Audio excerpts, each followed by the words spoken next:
Alright. Allegedly I'm live, so I guess get on started here.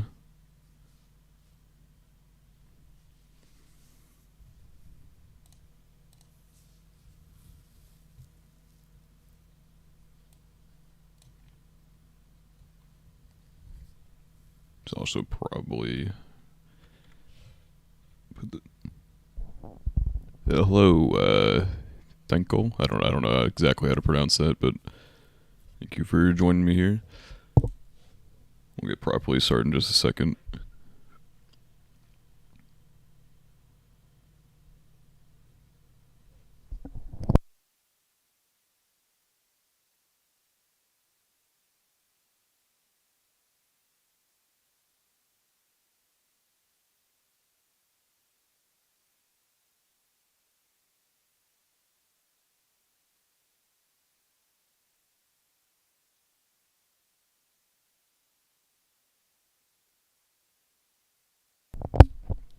Hello, Band Crusher.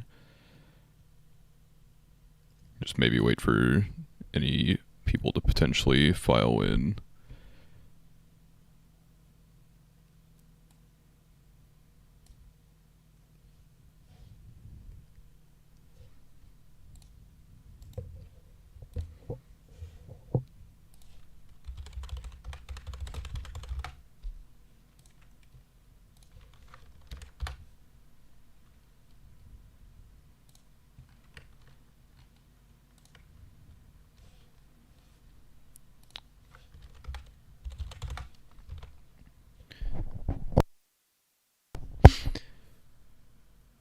Alright, I guess we'll just go get started now. Anyone else who comes through, I'll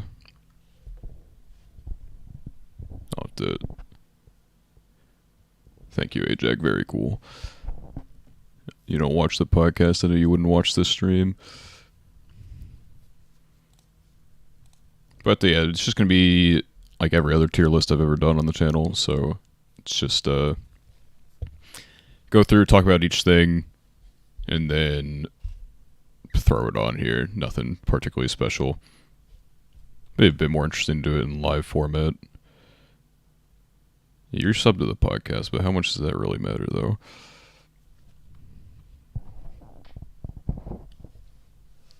But, some things on here, we have the not finished category for a reason. It's gonna be... Yeah, your old comments, there's actually a very helpful comment, because I had to get this chat set up. I had no idea what the fuck I was doing. What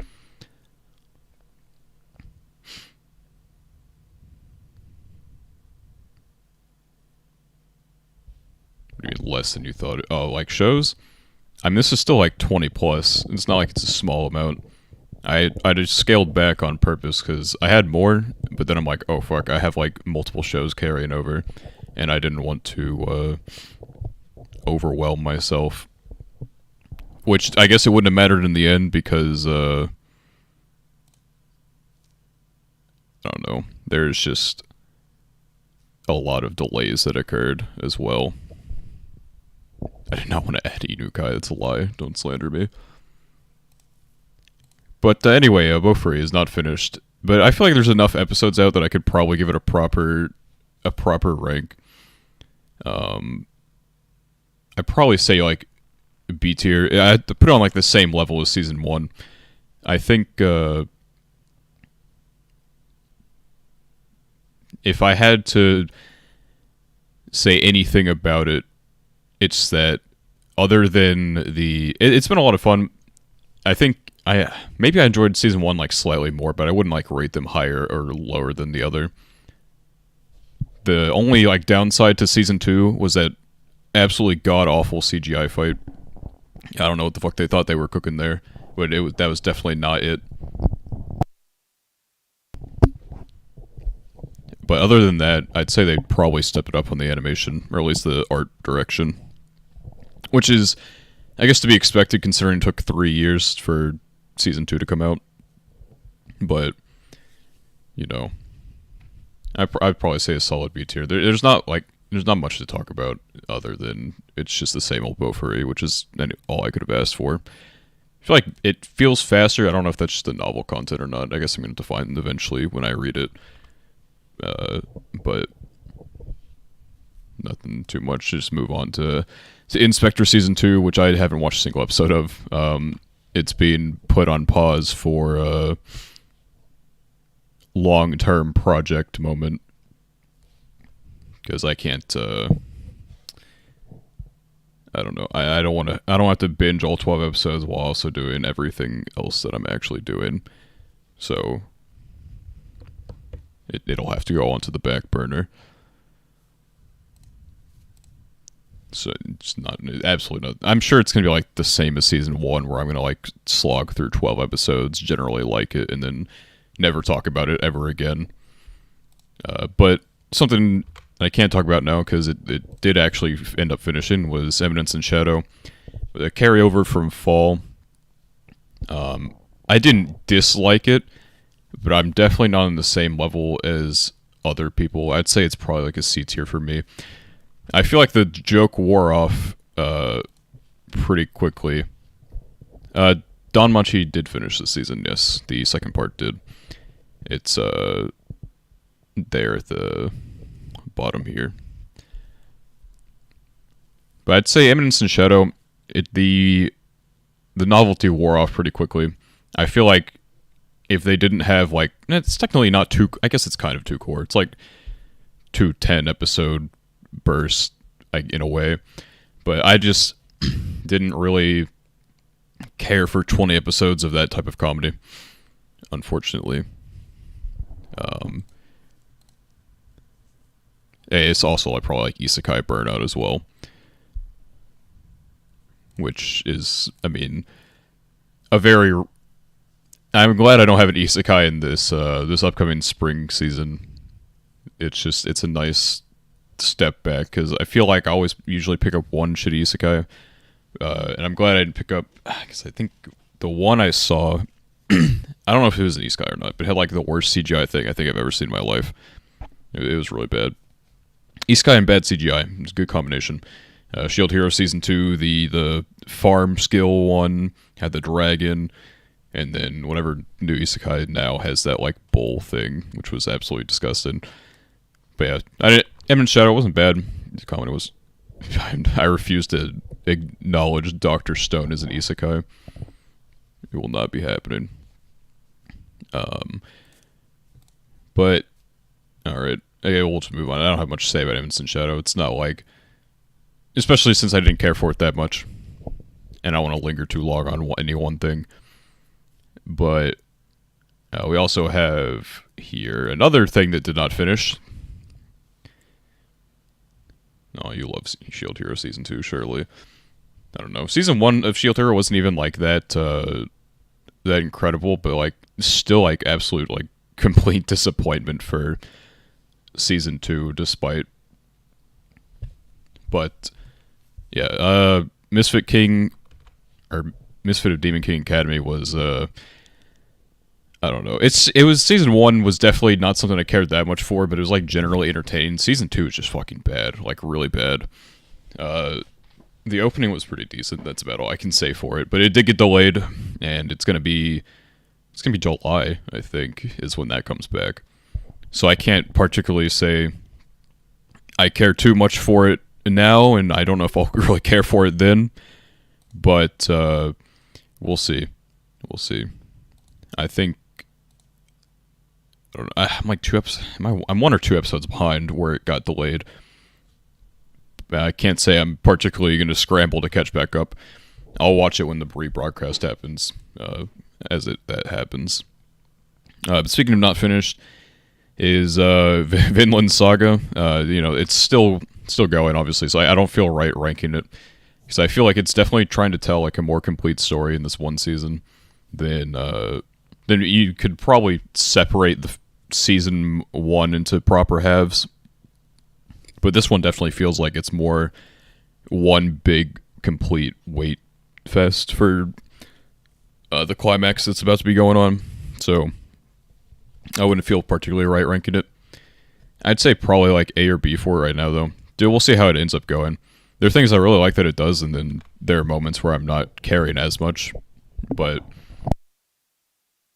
my investment goes up and down with it. But I think we're about to the harvest episode. Yeah, seems like harvesting may be over for now. We'll see though. Maybe it's just a red herring and they're gonna go back to farming in the next episode. All right. A lot of things I can't talk about. What I can't talk about is Blue Lock, which I would say C tier. I am a certified shonen hater, and this is just a battle shonen in disguise as a soccer anime. I'm not really too big of a sports anime guy to begin with. The first real sports anime I'd say I also watched in 2022 was Aoshi, also a soccer anime. I thoroughly enjoyed it, I'd say, and it did what I would have wanted out of a sports anime, as opposed to what Blue Lock does, where it's kind of like artificial hype. I don't know. It was really predictable, and I'd never really felt invested in anything that was happening. Where I could just, not that Aoshi was unpredictable or anything, but it felt much more grounded than what Blue Lock is. Where Blue Lock is like Kuroko's Basket, but fucking soccer. They're just doing all this insane shit that would physically never happen while trying to pass it off as legitimate. I can see why people like it. It has good art direction. I don't think the animation was particularly grand or anything, but I think it hid its flaws generally well, except for when it had to use the CGI, which I'm not a big CGI hater or anything, but it definitely could have been better. I don't know. Maybe it should have been split core, probably. You can definitely tell they were constrained in some aspects of the production, but it was generally fine. I didn't despise watching it or anything, but I can't say it was particularly for me. And it got season 2 and a movie, so I'll have to watch those at some point. Maybe it'll get better for me at some point, but right now I can't say I'm particularly invested in Blue Lock. Another thing that carried over was To Your Eternity Season 2, which I'd probably also say is C tier. To Your Eternity Season 2 did something that I wanted it to do, in terms of we stayed with a single group for much longer than 5 seconds, but it also just, I don't know where they're going to go for Season 3, because the way it escalated was such a ramp up, where you have Fushi, who is generally, he's immortal, he has all these transformations, he's powerful, but the way he ends up at the end of Season 2, I'm like, how can you even have a Season 3 with any level of conflict? I literally don't think he's beatable at this point. Yeah, I don't know. And the way Season 2 ended was just kind of unsatisfying. I'll have to see maybe Season 3 will change my mind and it'll take a very interesting direction. But Season 2 just kind of felt like more of Season 1, just with less death. I don't know. Interesting concepts that I just don't feel are executed as well as they could be with To Your Eternity Season 2. But I'd say I don't know.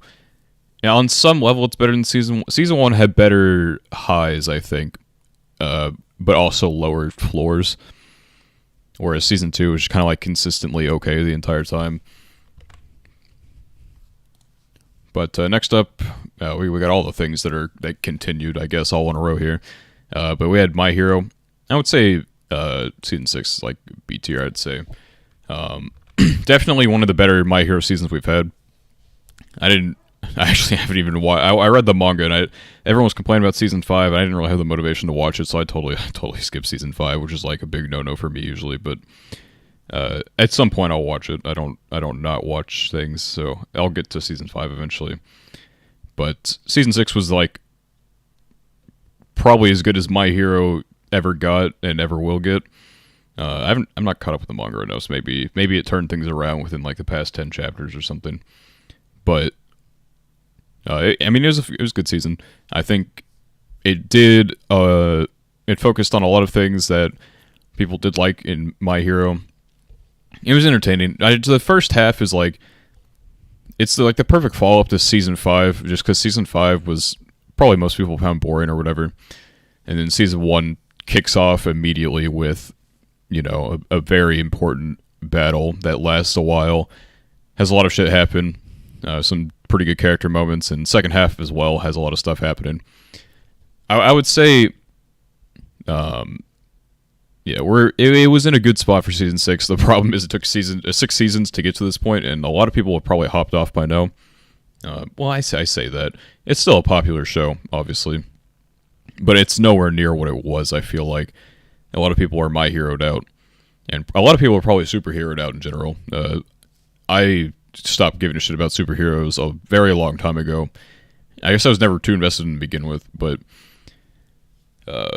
My Hero probably suffers from like maybe some of the same general stuff.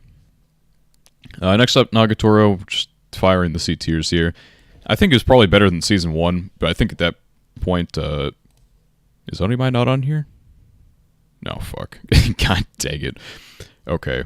Okay, how do I want to... Alright, we're gonna pretend like Onimai is on here first, at the end. Onimai... How the fuck did I miss that? I could have sworn... Okay, I guess I'm stupid. I don't know how the fuck I missed it. We'll talk about Onimai at some point. I'll remember to discuss it, and I'll probably grab the picture in a minute. I don't want to have to redo the entire tier list at this point, which I guess it's literally just a few tiers that I've done. Hold on, let me grab the picture from what's it called? I can like put it on the OBS screen, I guess. That'd be kind of goofy. Let's see. Where is completed 2023? How the fuck did I miss it? I literally went through everything that I was like the file, like no, it's a PNG. I just skipped over it like a dumbass, I guess. I'm fucking stupid. First live stream, I guess it was recording. I would have to restart the whole thing. I'd rather this be on a stream where I can rectify the issue than I have to just fumble around. Let's see. OBS. Add a source. Can I just add image? Yeah, okay, cool. Let's see. Image file, browse. Alright, where's the Onimai picture? Here we go. Man, it's really fucking big. Hold on, I need to change that. I don't know if I can, actually. Alright, there we go. Alright, I guess we'll do Onimai before we talk, and we'll move Onimai over here. We'll come back to that. But Nagatoro, back to that, I suppose. It was alright. Like, better than season 1, just because they're not hating each other as much. Man, I just realized the chat cuts off. That's really annoying. Oh, this is very, very scuffed first stream. God dang it. Can probably increase the size of it a bit. And hopefully that fixes it. I would have assumed it just would have, just move it over here. Up the... Yeah, okay. I would assume the cutoff would have been whatever the fuck I made the width, but I guess not.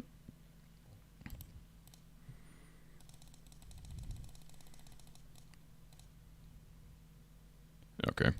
Good enough. Like, really, it runs really close to the edge, but it does the job. Alright. But, let's see. Nagatoro is... Yeah, alright. God, I keep losing my train of thought because this shit. Scuff stream. But, season 2, once again, because they're not really in, like, the super bully phase. Like, they've already established some level of a relationship. It's much more tolerable than season 1, I thought. But at the exact same time, like, I feel like reading it on a weekly basis would be much easier than watching it. Because it's not like, you have like one chapter instead of like multiple chapters kind of like slapped together.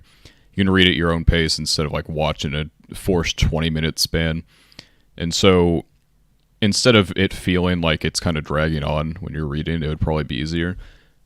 It's probably like the same problem I have with Grand Blue, whereas... or the comedy for like the entire episode was just a bit too much.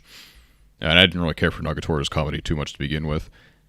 But it's just like it's a fine anime. It's nothing I regret watching, but it's not something I was ever like really looking forward to every week. Maybe putting it in the same tier as some of these is a little disrespectful. Like I'd say I probably would put Blue Lock and Eminence over it, but I also don't know if I really put it in the D tier either. Maybe like a C point, or not C point, like a D.5. I don't know. I'm not gonna like add an E or anything just so I can put Nagatoro in its own tier, but I'd say it's on like the lower end of C tier as compared to the other ones. Moving on to Mononogatari, not to be confused with Monogatari, but that was ass. I had absolutely no enjoyment in any capacity for this anime. It was just so unbearable to watch, especially as a binge. It was really rough as a binge. I cannot say I'm excited for how the fuck did it get a season 2? I have to be one of 3 people on the planet who watch this. It's everything that I hate about shonen, but it doesn't have fights either. So it's like, it's just a really low tier shonen with a world that could be interesting, but it just doesn't do anything interesting with it. It's just really cookie cutter, and the characters aren't particularly interesting. The main 2 characters, who are supposed to eventually probably have like some sort of romance with each other, like they have the chemistry of like ammonia and bleach. They just do not go together. They just have such like cookie cutter, like bland sandpaper personalities. Sandpaper might be a bit too much. That would be given too much credit. They're just paper. They're like wooden planks. You could replace both of them with Plank from Ed, Edd n Eddy, and you would lose absolutely nothing from doing so. A rather unfortunate situation, I guess. I just don't know how it got a season 2. They'd be giving a season 2 to anything except for the things that probably deserve it. Especially immediately after this season. It had to have been planned, probably, is my only assumption. Season 1 felt pretty foundational, so maybe season 2 is going to go hard. I'm talking shit for no reason, but we'll see. We will see. But I would say maybe not the least favorite thing I watched. You know what? No, it's probably the least favorite thing I watched out of everything. Maybe if like Misfit would have finished, I would have said that's my least favorite. But okay, we're just gonna get Onimai out of the way here, since I have it in an awkward place right now. I would honestly put Onimai in A. Like, I have my explanation in my whole video that I made on Onimai, if you want to go watch that. But it was just so much better than I could have expected. Like, and I will say these rankings are like more specific to the season. Like, would I say Onimai is A tier anime overall? Like, if I put everything I ever watched in a tier list, probably not. I probably put like B tier, but for the season, I would say it was A tier in comparison to other things. But yeah, completely unexpected. I went in first episode, I'm like, yeah, I'm gonna hate this shit. Then just a couple more episodes in, I'm like, I kind of hate that I kind of like this. This is like a good anime, like a generally well-made character piece. Reminiscent of like Mushoku, I guess, but the main character is considerably more likable than like Rudius ever was. I still like both of them, don't get me wrong, but it's well made as well. Studio Bind, obviously, very talented team over there, and they did a good job bringing the show to life. And I've read the manga up to, I believe I've gotten through all the content that was adapted, and I learned that they rearranged certain things to make certain things within the hot spring episode. Little trip thing was put at the end of the season, but in the manga it was considerably earlier, and some characters weren't even in it. It was just a completely redesigned scene, which was really well done overall. But next up, something that also did not finish. Just all these delays. So annoying. Ayakashi Triangle. At this point, I'm probably just gonna wait to watch the uncensored version in Blu-ray as God intended, instead of just finishing it as it releases, because I think it is back. But I don't have any like motivation to watch it because I have other things I want to do instead. So it's not particularly high on my to-do list at all. So I will wait for it and then watch it whenever the Blu-ray releases, and allegedly will uncensor things and make it more watchable. Not that it was bad. I'm sure it's like a goofy, fun watch, but yeah, I'm just gonna watch it as it was originally animated. I'm surprised they didn't air it on like an uncensored like network or something. I don't know if they just couldn't get a slot, maybe. But next up we have Tokyo Revengers. I've read the manga for it, so I just knew what was happening this season, and I've never cared too much particularly for it. I feel like it's just a fine, like a solid, entertaining thing, I guess. For the most part, I don't know. Just not like too big on Tokyo Revengers. I don't have much to say about it other than it's just kind of like just more season one. I really don't care for Takemichi as like a protagonist. I've just never really seen him as anything particularly interesting. I don't think he ever gets interesting. So it definitely hurts the investment having read through it all and knowing that I'm never going to care. And so all these moments mean considerably less overall. But we'll just move on to the next one, which is kind of an awkward one. Angel Next Door is... I love the novel. I genuinely love the novel for Angel Next Door, truly. And I will always love it. But if anyone has watched the podcast in here that I do, I have complained endlessly about this anime and the production that behind it. I won't say it's F tier, but what it does to the manga, or not the manga, God, the novel, God. What it does to the novel content is like absolutely foul and unforgivable in my eyes. They got a director who has literally never done anime before. I don't know who thought that was a good idea. Like, they had I look at their credits, literally nothing to their name, except for this as a director, and it makes no sense to me. Like, maybe the works they do, which weren't listed on any list, but I seriously doubt that they've done... If it wasn't listed on any list, there's some dumb shit listed on there. So if you're not credited, then it's like... I don't know what you could have made in the art of animation that makes you worthy of directing literally anything. But it was bad. It was a bad adaptation. Not just like in terms of how they paced the story and how they structured the content itself. Because going through 4 novels in this type of series is such an idiotic move. And I can't fathom why they would... Well, I know I can fathom why they would do it, but it's already a high-selling novel. You can take 2 seasons to put all the content that they did into season 1, and you are going to get a much better product, and that's where the frustration comes from for me. I just don't particularly understand why they did what they did.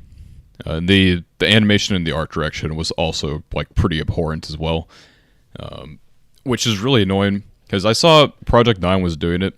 And not that Project 9 is like a big name studio or anything, but they did the Tomozaki novel adaptation.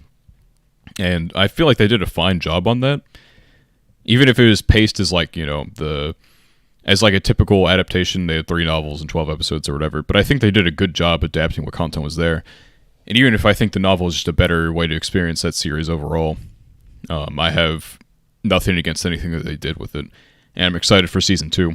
But obviously we didn't get the Tomozaki team because they're working on season 2. And so I feel like whoever worked on Hikihiro probably worked on Angel Next Door. And considering they did like 6 novels and they cut out a whole novel for that, I'm pretty sure. And so just a really disappointing adaptation that I wish literally anyone else could have handled probably.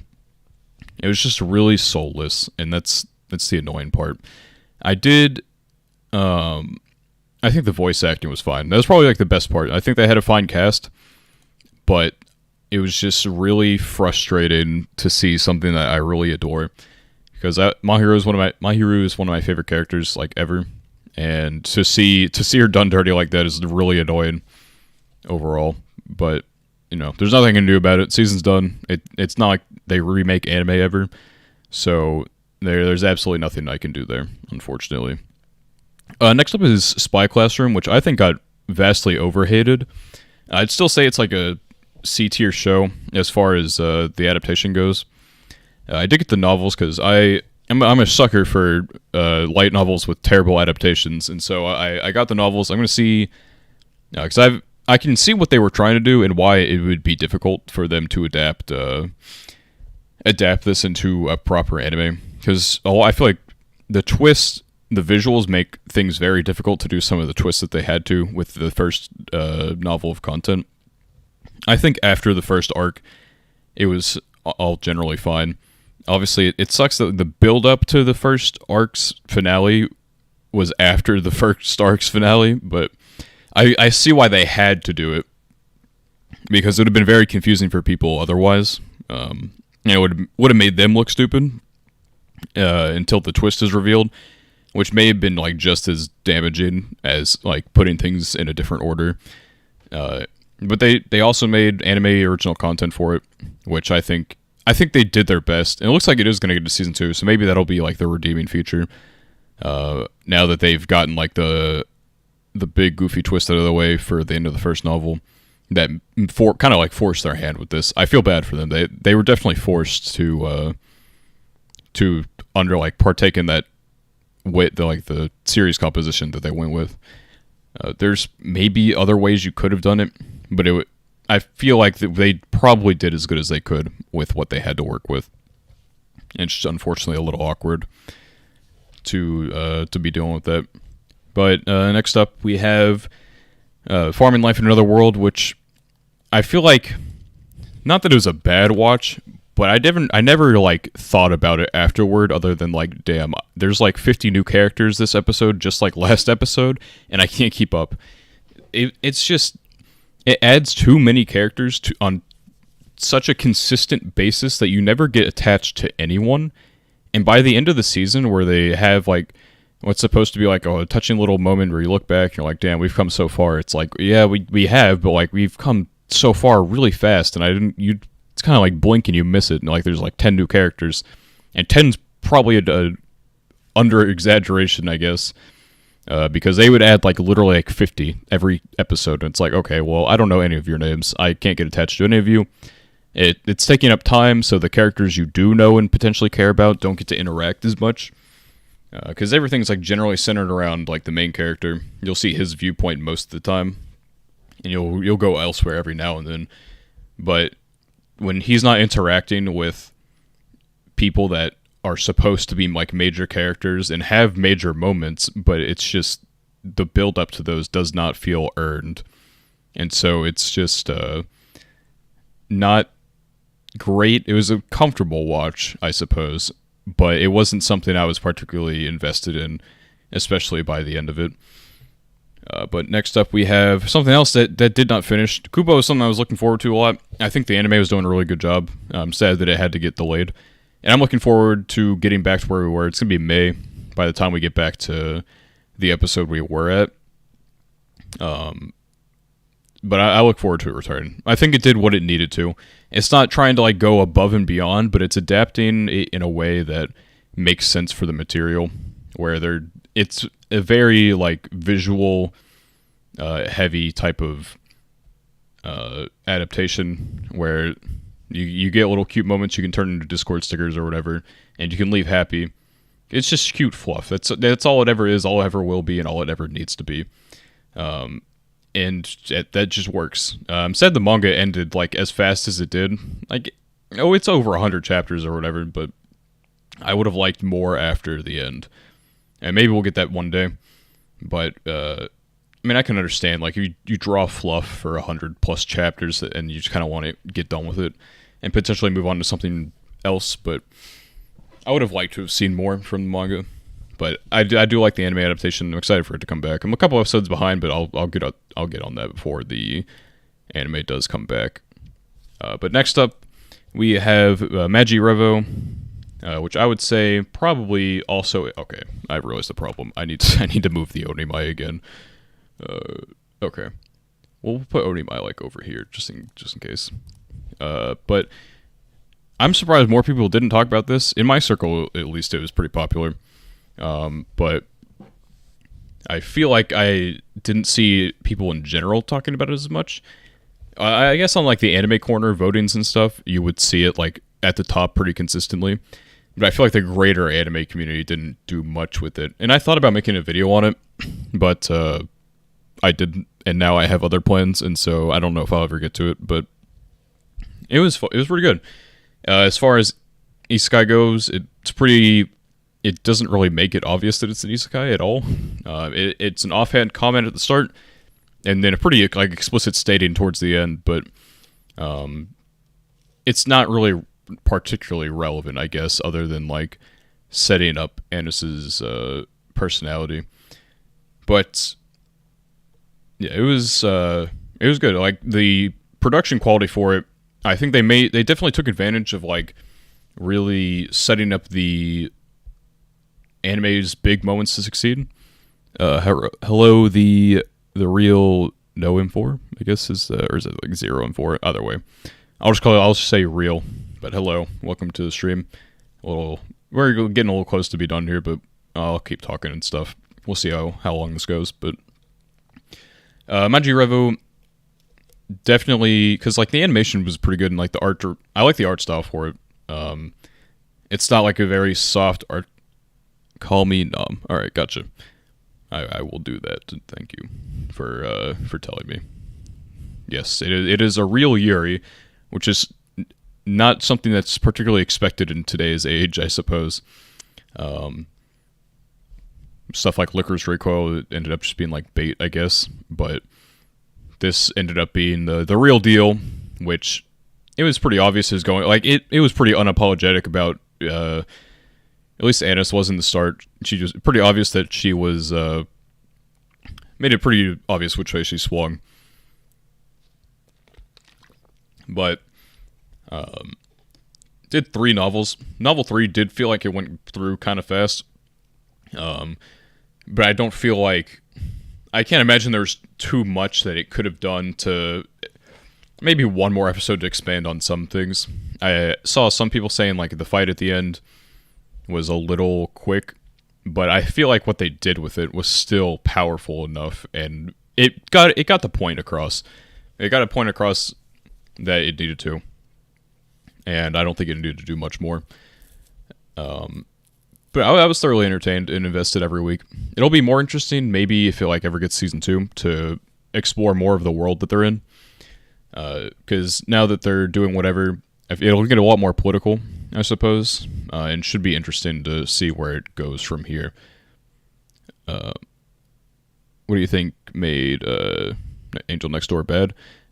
So I'm a salty novel reader, is part of it, but also I did not like the art direction, and I thought the animation was very shoddy at best. You would see the model slipping.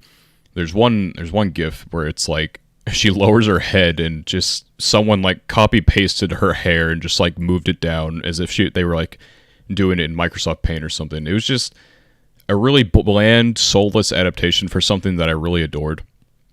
And unfortunately, that's just how it goes sometimes. But for me, I like the music. I think the voice acting was good. But I just feel like the way they composed the series, the way that they animated it, the background art was super bland. It's just really disappointing. And I feel like the fast pacing was it made everything too awkward, because there wasn't like as much as like a normal development of their relationship. And so it made everything seem really like jumpy, I suppose. I think it would have been better off as like a 2-season thing where they do the first 2 novels in season 1 and second or third and fourth in season 2, but we didn't get that. I can see what they wanted to do. It was very clearly made just so to boost novel sales, which were already high, which is why it's annoying. That like literally any other studio could have picked it up and it would have been probably handled much better. I don't know. It was really disappointing to see the direction it went in, considering I love the novel so much. But moving back onto the tier list here, we have Nijiyon Animation, which I don't have much to say about other than it was fine. I have not watched Love Live Nijiyo. I've started going through Love Live, but I have not watched any of them except for the first 2 seasons of the original.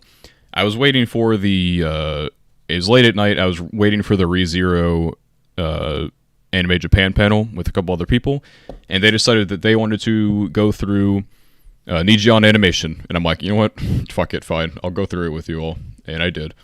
And we finished to like literally with like seconds left before the ReZero panel, so it was pretty well timed. But I have nothing to say about it. I think it would have been much more adorable if they had it in the art style of the ending. But the 3D and chibi mix does not work. It's so goofy for no reason. But I had no hate towards it or anything. Definitely less attached than I would have been. Because obviously I don't know anything about any of the characters, so all the references and stuff probably just flew right over my head. So it was only... It was something. But moving on here, we have Giant Beasts of Ars, which was a wild ride for sure. I thought at the very beginning, I'm like, this is like potential dark horse after the first 2 episodes for like being an anime of the season. And then, man, did that shit drop off. I kind of like, it's really funny to look at. Yeah, Chibi is something for sure. Yeah, the ED was cute.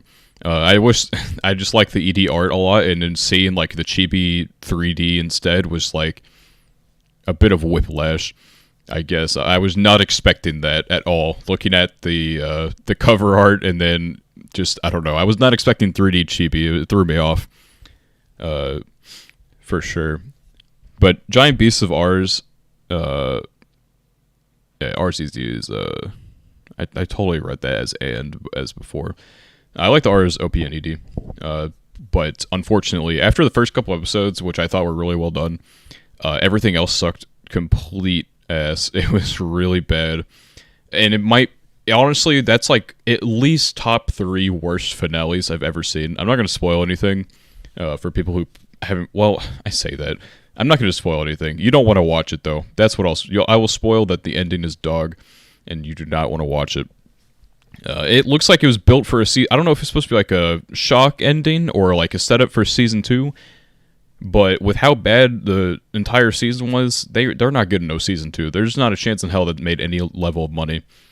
It just tried to do too much, and it did not have the time to do that in 12 episodes. It's almost like maybe they set up for like a 13 episode thing, but then like they didn't get the 13th episode somehow, and so they just had to end it at 12. I don't know. It was really weird. And it did not... I don't know. It was bad. It was really bad. It tried to do too much, visit too many locations, have too many characters, too many like plot threads. It just all fell apart at the end, where everything just kind of felt shittily put together, and really just was not good at all. Really disappointing for me, because I really liked it once again the first 2 episodes. I was sad to see it go down that route. Next up is Revenger, which I just finished yesterday, actually. I binged the whole thing, because I had watched the first episode. I'm like, man, this shit is kind of ass. I don't know. And I fell behind on it. I'm like, man, I don't know if I want to catch up. Maybe I'll just binge it at the end. Bad idea. Never binge shows that you know you're going to hate if you're like me and don't drop things. Do not binge shows you know you will not like, because it's just a dreadful experience. It would have been so much easier to watch this weekly and say I hate it. Like, I don't know.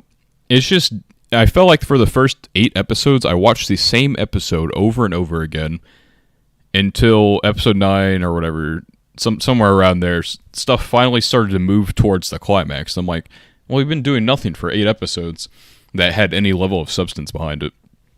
And so it's just really awkward to suddenly get thrown into like the end game or whatever. And I don't know. It's like it's just too. It's very over the top. Well, I say over the top action. I don't know. The action is like it lasts for. It's very short bursts of it, and none of it's very like compelling either. I wasn't very attached to any of the characters because they. I don't know. They have like their. They all have like their own episode or whatever to have their development. Main character is generally pretty uninteresting. The whole like premise to begin with, I suppose, wasn't very interesting either. it just wasn't really something that I enjoyed watching, and I don't think had much substance behind it. And the ending also, I'm not gonna call it a bad ending, but it wasn't satisfying in any capacity and felt really rushed, and just awkward. And so I just cannot say Revenger is something I would ever say anyone should watch. But something I do recommend watching is DanMachi Season 4 Part 2, which I have a video on DanMachi that has recently released a few days ago or whatever, like 5 days, some shit like that. Doing very well, and I appreciate that. A lot of new people coming in from that.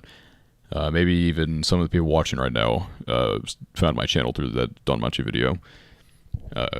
But man, Season 4 Part 2 was so fucking good. Like, I liked Season 4 Part 1, and with the way it's set up, Part 2, I'm like, this definitely has potential to be really good, and it delivered. Thank you, Blazin', I appreciate that. It did everything I wanted it to do. I explained in my video, obviously, why I like Season 4 as much as I do, which I wish some people in the comments would have paid more attention to, because I caught not many people, but some people were like complaining. There's one guy in specific in the comments that I read who had like a whole big rant. He's like, man, you only like it because it was more bloody. I'm like, you obviously did not listen to a damn thing I said in that video, which is really frustrating, because like, I'll take people who disagree with me, that's fine. I'm completely fine with that. But if you're going to disagree with me, at least do so in like a partially intelligent manner, which he did not do. He decided to say something that was completely untrue, was not supported by the video at all. He did not make any intelligent points of his own. He just saying words. It's annoying, but enough complaining about comment section goofiness. But I think it was just so important for Bell's character to. He is definitely nowhere near where he was at the start of the series, where he was just kind of like the typical like baby main character, but he feels like a proper protagonist going forward, and this like solidified that for sure, because he definitely has he doesn't like back down in situations, didn't get flustered and cry and all that. He's a proper character now, which Season 3 set up and Season 4 delivered on. I feel like it's the first time we've ever gotten like an extended like arc for a side character like Ryu. Apparently other characters had like big moments that were either poorly adapted, or apparently Welf had something that was cut entirely that was really big for his character, which is really annoying. I'll probably read the novels eventually just to see, because I'm interested to see what will all cut. This is the first season that the author himself has directly worked on, and that it definitely shows. And I was not expecting Season 4 to be as good as it was. I kind of wish it was all one part, just so I could, because I feel like they definitely work. Season 4 Part 1 is like, I don't want to call it like average or anything, because it's a part to a whole, and so it can't be. I can't like rate it highly on its own, but as like a whole part together, Season 4 was just so good, and I hope they continue to adapt it as well as they did with this. I think if they do that, it definitely has maybe a chance to like bounce back. Hopefully Season 4 is getting a bit more talk. I don't know if like there are any other videos talking about it really, because usually if there is, my videos will get, because I'm a smaller channel or whatever, my videos will get traffic from like a bigger one. But I don't feel like I've seen any of that with DanMachi, so I don't know if like I'm the only one. You dropped DanMachi during Season 2. I mean, I don't entirely blame you for that. Season 2 wasn't the greatest season ever, but I will say, if you could like see any potential in it, I would suggest limping your way through Season 2 if you can, and then watching Season 3 and try and give it another chance. Because I thought Season 3 was, I liked Season 1 and 2 generally. I just didn't think it was that great. But then Season 3, I definitely saw the start of something with a lot of potential. I really like Season 3, and then Season 4 was really fucking good. I cannot recommend getting to Season 4 enough. I think it's worth the journey. So if you have any interest in it, I'd suggest picking it back up.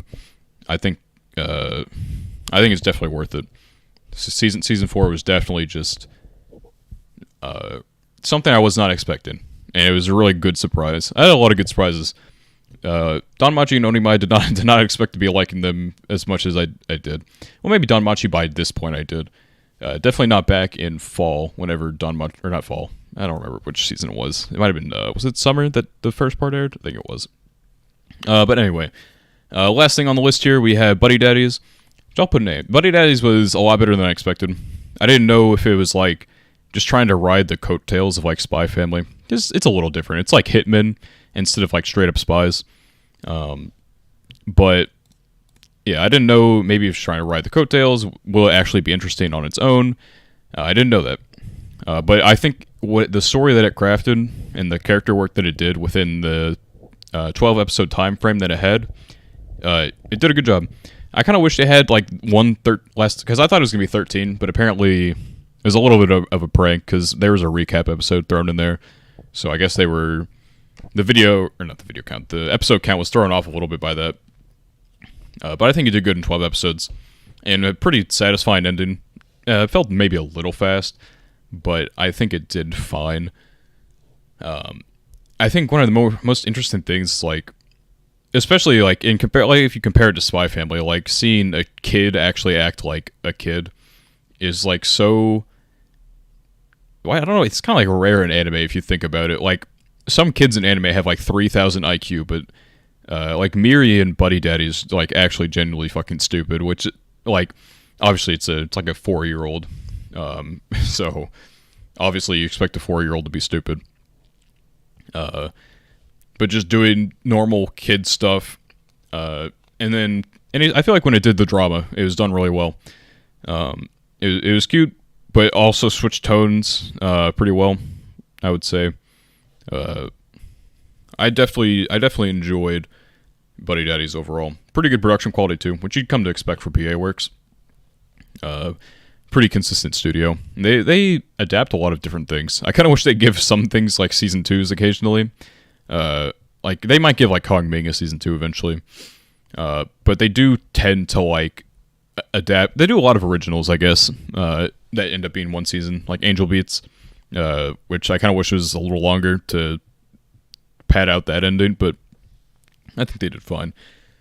That is like, I guess my one potential criticism is just that I feel like the ending could have been done like slightly better, like maybe just one more episode. But maybe, I don't know if like production was suffering in any capacity, because it seems like the recap episode was planned at least, but yeah, I don't know for sure. Yeah, Angel Beats, I feel like if Angel Beats is like something I view as like an 8 out of 10 anime that has like 10 out of 10 moments. I just wish it had the ending was like really fast, and I wish it had more time to develop some of the characters that were kind of like glossed over. Like there are a lot of characters who seem like they probably could have had interesting backstories that we just never got to look into. Because whenever it did look into, like the episode with that focused on Yui was really fucking good. Like it was so good. And I wish they could have done that for like more characters, but they just kind of like, oh fuck, our time limit's coming up. We gotta end that. For Charlotte, yeah, PA Works did Charlotte, which was also a very rushed ending, where it started off like pretty interesting, and then they're like, okay, we gotta shift gears here and go into arc 2 and kind of move this thing towards its conclusion. Which I don't know. Charlotte had PA Works and ending things, not their strongest. I want to say, were both of those written by Jun Maeda? Okay, hold on. I'm gonna look this up. Actually, I don't want to say some stupid shit. PA Works definitely, I feel like, needs more time with some of the stuff that they do. Staff. Yeah, Jun Maeda was the original Angel Beats creator. I believe he wrote Charlotte as well. I want to confirm that. Yeah, he did the original story for that. Jun Maeda is like really good at making a start to a story and getting you invested, but he really fumbles the bag a lot with the ending of things.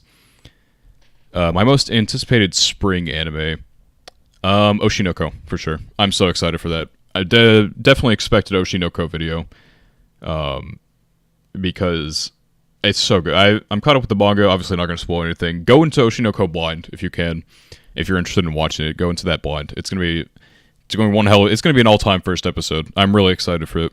And not much else I can say there, I guess, because I can't go too deep into it because it's just it's such a good hook. Just that first volume, which I'm pretty sure they're adapting the entire first volume within the first episode. It's gonna be like an hour and a half. I don't know if it just had an hour and a half like TV time slot, or if it's gonna generally have like around an hour and a half runtime overall. I hope it's the latter because it's just gonna be so good. I'm really excited for that. But yeah, Jun Maeda, he's like I said, he's not great at anything. It's like Today Became a God. If any of you have seen that, started off really good in the first half, and then like fell off really hard in the second half. Yeah, if you have interest in Oshinoko, I definitely suggest watching that. It's gonna be really good. In terms of other things, I'm excited to see where Vinland Season 2 goes, I suppose, from here. But otherwise, Hell's Paradise had a pretty good first episode. Heavenly Delusion as well. We'll see where those go. But I'm definitely... What I'm interested in with like Hell's Paradise is more specifically like... Because it's a very different type of story compared to most shonens, I suppose. Because we've been getting a lot of like secret society takes on evil entity, like Demon Slayer, Chainsaw Man, Jujutsu Kaisen, all like generally the same story structure. But Hell's Paradise seems like a much different thing. Yeah, I've read the Dr. Stone manga as well. Need to watch episode 1 today. I'll get to that eventually, but it's a fun anime. I like Dr. Stone. And I feel like I don't know exactly how I felt about the ending to the manga. It was fine. It didn't like end poorly, which is like really difficult for a lot of series these days. I feel like some of them just need to learn to end. Like that's what Mob Psycho did. Everyone's calling Mob Psycho's ending like a masterpiece or whatever. I don't know if I'd say that, but it did what it needed to do, and then the series ended, and that's all it needed. That's all it needed to do was just to conclude things and end. Yeah, I wasn't like the biggest fan of the ending, but I didn't have any complaints particularly about it. We'll see maybe how the anime handles it. Maybe it'll be like slightly different. Potentially like expand upon it, but yeah, it wasn't that bad. In terms of other things, I don't know if I'm like... If any of you watched My Home Hero, that had like a decent first episode. And that very well could get interesting. I guess I'm also excited for... it won't reach the ending this season for sure. Maybe like season... I'd have to like really think about it. Like season 4 or 5 area. Season 3 is going to be split core. We'll see where that ends, I guess. Excited for Tonikaku season 2. I like the manga a lot for that. And I don't know how far season 2 will go, but if it goes where I think it does, then season 3 content will be really good.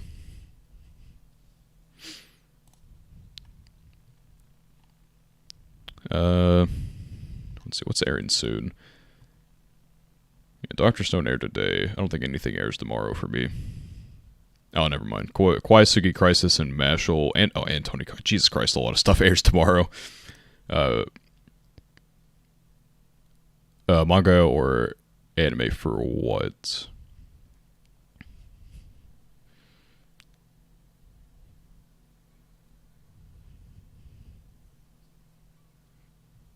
And like, what specifically are you trying to ask there, I guess? Oh, just in general? Okay. Man, it really depends. Because there are some things that like are definitely... It depends on what it is. It also depends on how well it's adapted. It's really tough. I'd say in general, I probably prefer anime. I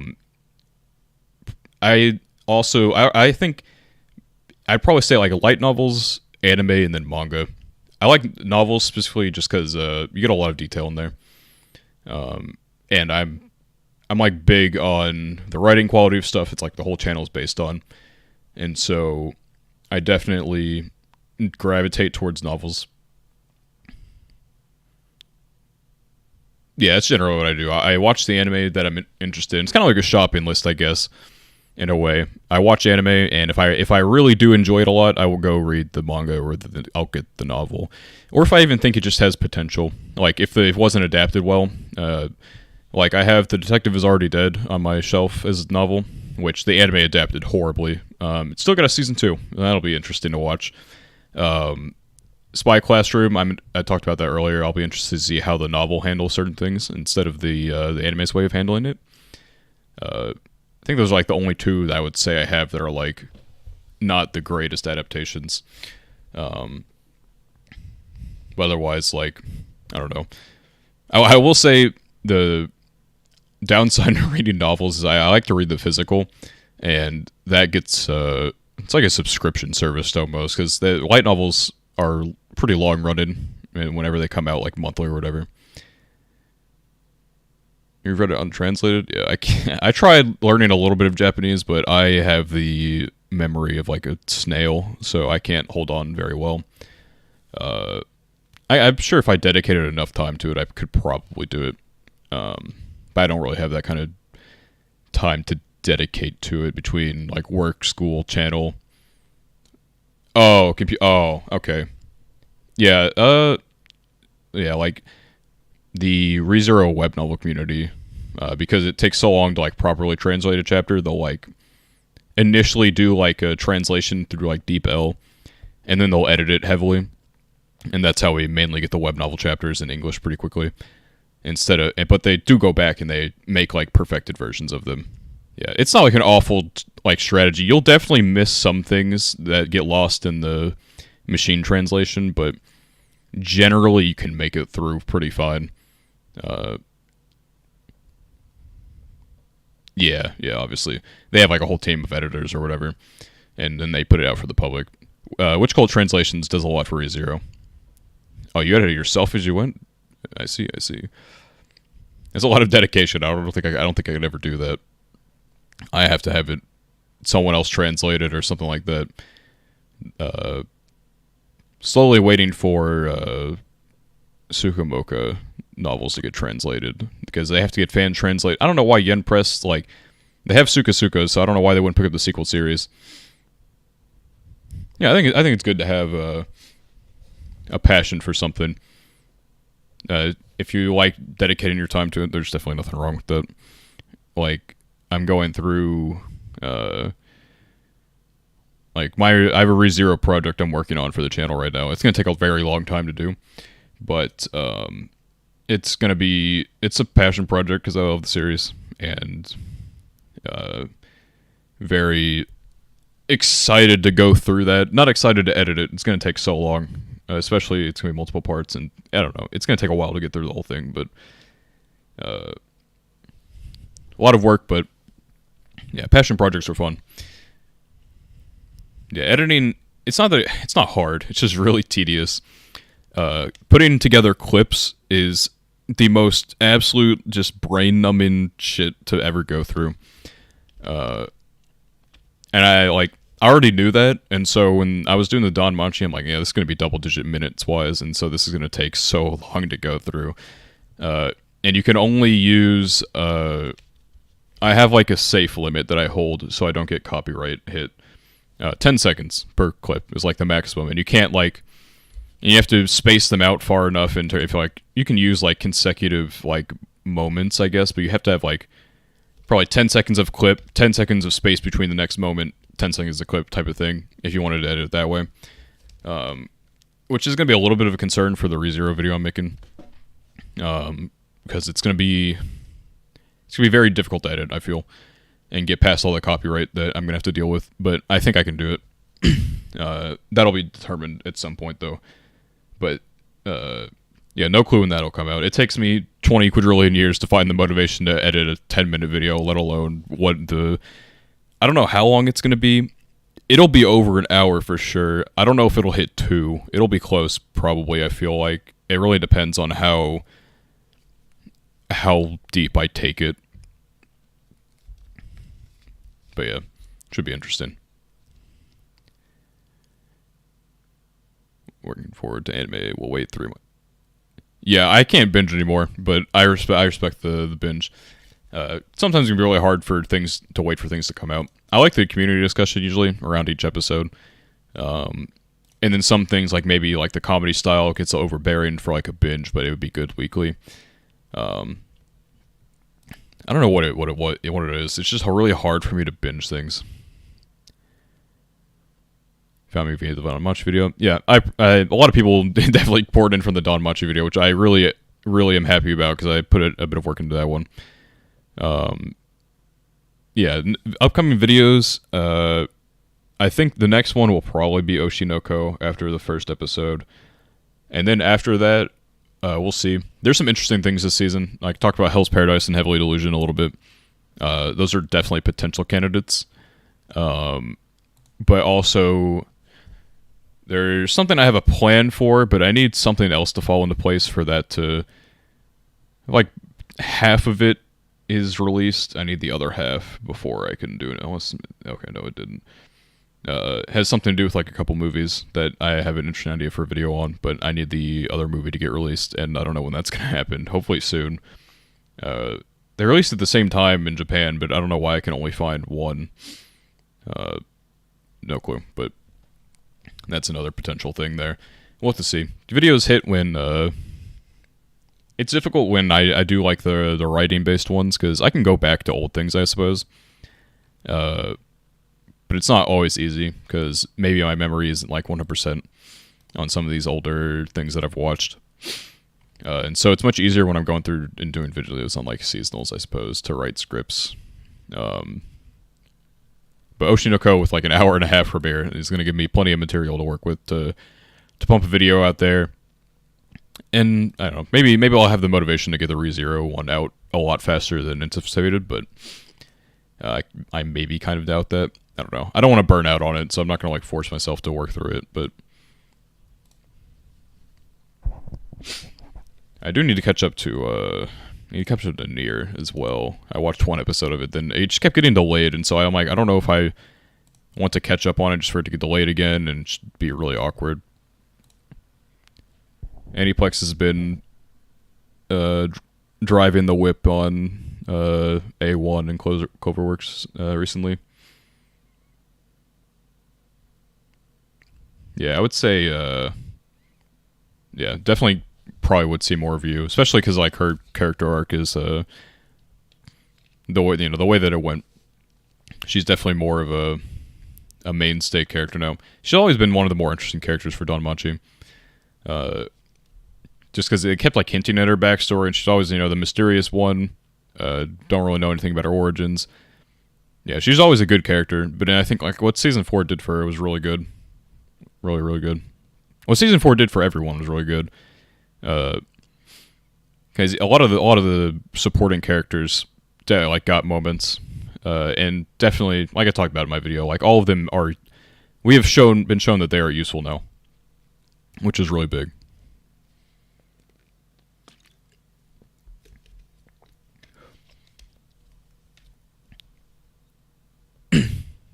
Yeah, season 4 definitely kind of cemented her as like best girl of DanMachi, probably.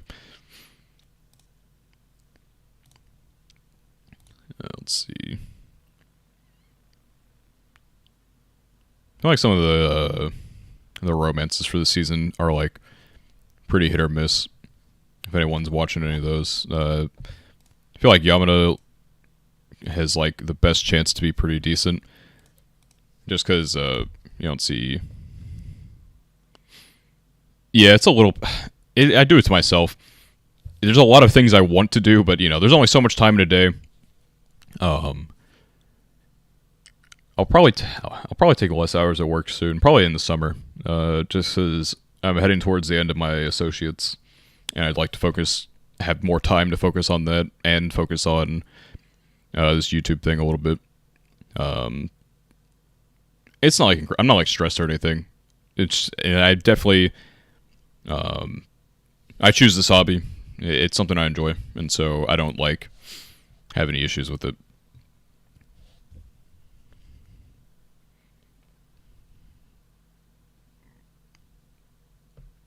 and like sports and stuff. Like I like the NFL, but that season's over, and so I don't have to dedicate any time to that. So yeah, hobbies are generally free. Just sometimes, like, maybe I want to get work done, I'm like, or I could, like, do things with friends. And so I end up getting nothing done. That's kind of like where my upload schedule went for, like, a very long time.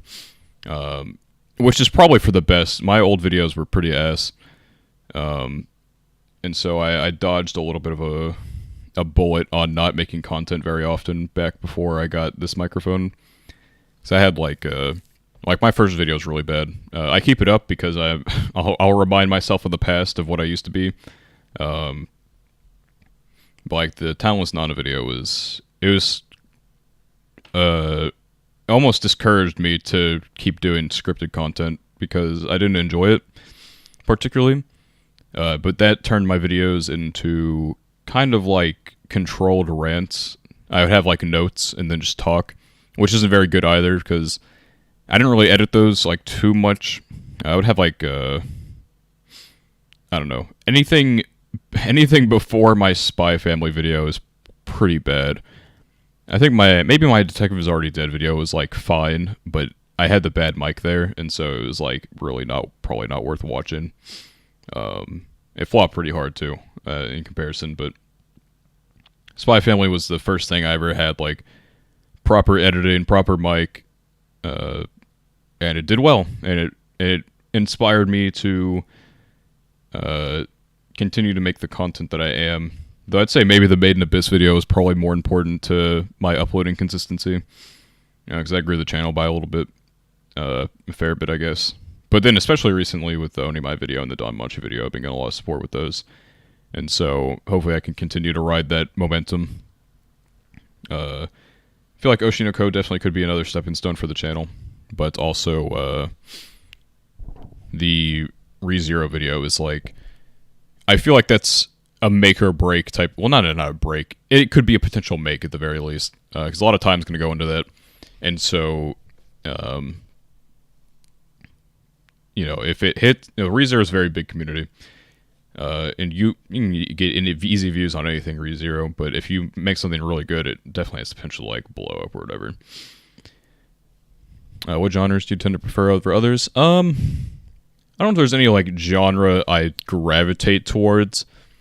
I don't really care too much for action specifically. I get like I enjoy action. I definitely have fun with it, but it's not what I gravitate towards. I don't want to say slice of life. It might just be slice of life. I really like comfort shows. Anything with character interactions. So, like, dramas, I guess, typically end up working the best for me, which is probably like why I like Oshinoko so much. Anything with fun character interactions. So, it typically ends up being, I guess, like, dramas and romance and stuff like that. But I can enjoy anything. I'll watch whatever genre. Like, if I go to... Actually, you know what? I should probably say I probably enjoy fantasy the most. Just because I enjoy the worlds a lot. And typically the fantasies also are like drama and romance and stuff like that, so you get good character interactions. Fantasy is kind of overrun right now, though, with isekai, which are very hit or miss. I don't know if I could say there are too many isekai that I would ever like actively recommend to anyone.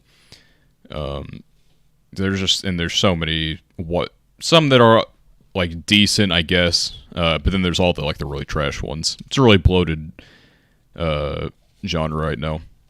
Which is probably another reason I enjoyed this season of DanMachi, because it's just, it's not an isekai, even if it has like maybe a little bit of the feel to it. It's a normal fantasy world with fantasy. It's just fantasy, It doesn't have that unneeded element of isekai just thrown in there or whatever, which is appreciated. But yeah, like, World End is my favorite anime, and then I have stuff like Summoning the Forest Spirit and Journey of Aleda. Just a lot of shows with the very nice worlds and character interactions that I really like. Dungeon Dragon Space Show, yeah, it's kind of like Goblin Slayer was pretty like unapologetically Dungeons and Dragons or whatever. Never played it myself though, so I can't. I don't know like too much. I guess like DanMachi and its stats or whatever like pretty Dungeons and Dragons, and there's like literally a dungeon that they go through. Mushoku Tensei is the best Isekai. I mean, I like ReZero more, but I think they're both very good. They're both very good. They're like the top tier of Isekai, I'd say. I like putting them in the top for things that I've watched, and then I'd probably say like I like Bookworm a lot, and most recently with Magi Revo, I'd probably put that and Bookworm on like the same level. Even though Magi Revo as like an Isekai isn't like very Isekai, it's still there. So I probably put those in like the tier below those, and then just like everything else, I suppose. Yeah, fantasy is fun just because it's different. Like you'll always experience. Well, you won't always experience something different. A lot of fantasy tropes, obviously, but the world generally is different. Even with like the worst isekais, you'll have its own world, even if it follows tropes. And so there's always something new to experience. I'm interested to see if Bookworm gets more seasons, because I feel like it. I don't know how popular the novel is. It's pretty long running, I'm pretty sure, but I don't know too much about the material itself and how popular it is.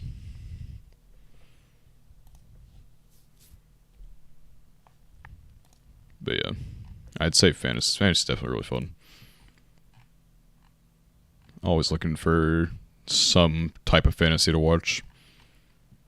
I guess like Konosuba is airing this or the Konosuba spinoff anyway, which is interesting for this. I never like cared too much like the Konosuba world or anything, but I guess it's like you learn a little bit more about a character and the world itself. Yeah, world building done with care is just so important, which is what Mushoku and ReZero do very well. Bookworm does pretty well as well. Magi Revo hasn't really gotten too much of an opportunity. When it does it really well. I do wish we got a bit more of an explanation with the magic system. Apparently the anime just kind of like glossed over that one. Yeah, DanMachi definitely takes its time with its world. And it has like, it's a very interesting world as well. I think I like mythos in general, and so just like combining that with like a fantasy world or whatever, and you have this interesting dungeon with all sorts of floors and stuff, it definitely makes it interesting to watch.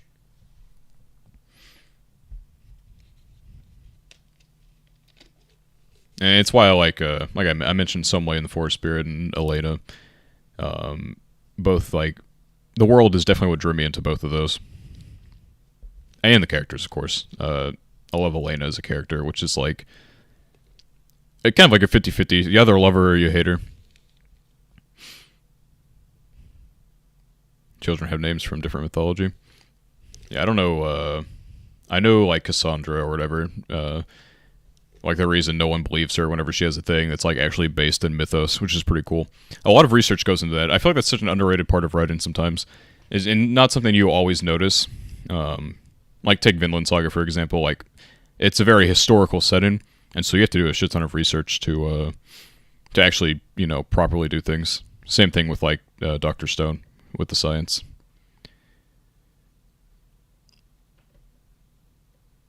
Yeah, I have to like think more about Bookworm.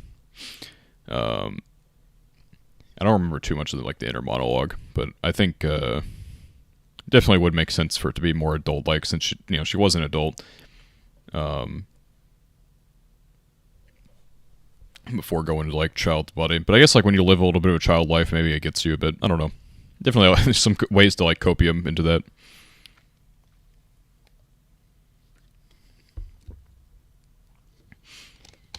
Yeah, stuff being from mythology is fun, especially when you know the mythology and you can like do the soy jack face, like, oh my god, I know that. I don't know if I can think of like 2 minutes. Like, I guess I don't know. You'll see like Boshi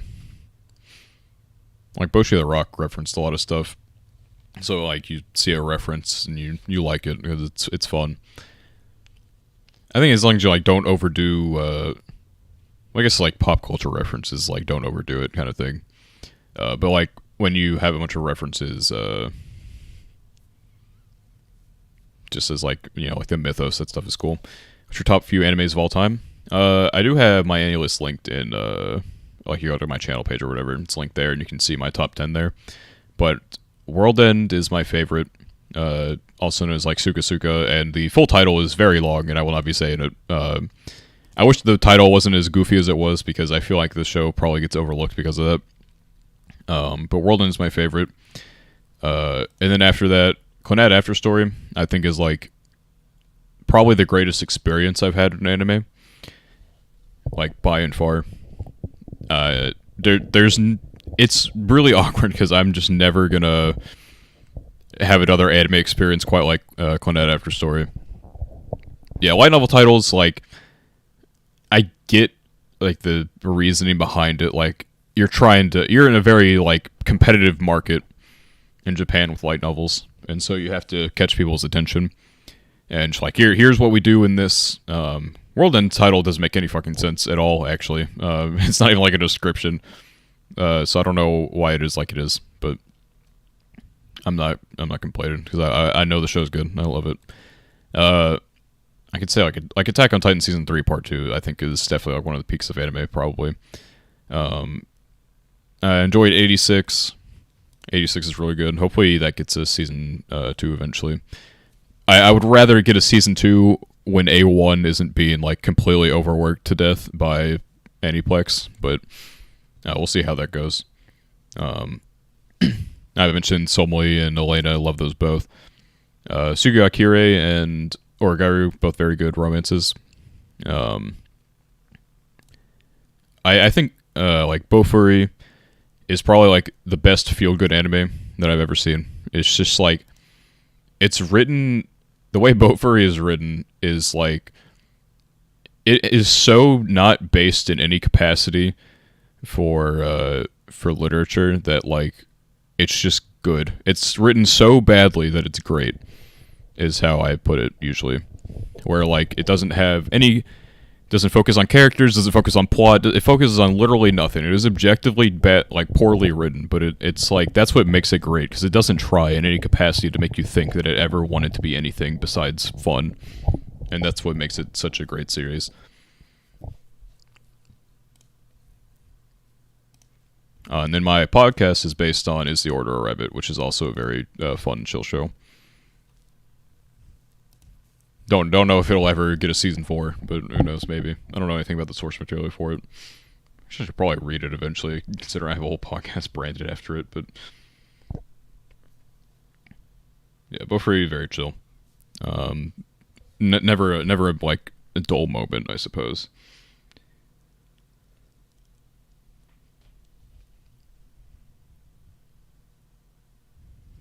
Was meant to be, is it wrong to hope for an encounter in the dungeon? It's probably like a more, where's my profile picture come from? It's kind of like based on, so a character named Kothali from World End is, my favorite character of all time, and so I wanted something to be, kind of like based on her, but I don't want to like just straight up make it her, so it's kind of like loosely based on, it's got the blue hair, the blue eyes, that's kind of what it is. It's nothing like specific, just like completely original creation or whatever. Which I'll probably, this is kind of like the branding going forward. I did actually used to have, before I like rebranded the channel, I guess, I had a Cuthly like emote that my friend commissioned for me or whatever as my profile picture, but it looked a little goofy, and so it's no longer the brand in here. I had a pretty cringy like username as well, but we're not going to talk about that. That's in the past. No one's going to remember that era. Perfectly content with the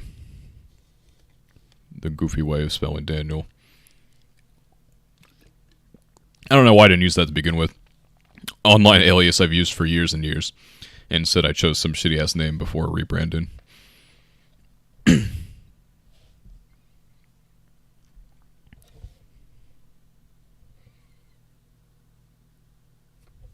Yeah, at some point I'd like to, profile picture will definitely be where the branding comes from, though, like in the future, as I move forward with the channel. I don't know exactly what plans I have. It'll be something I think about as I go along.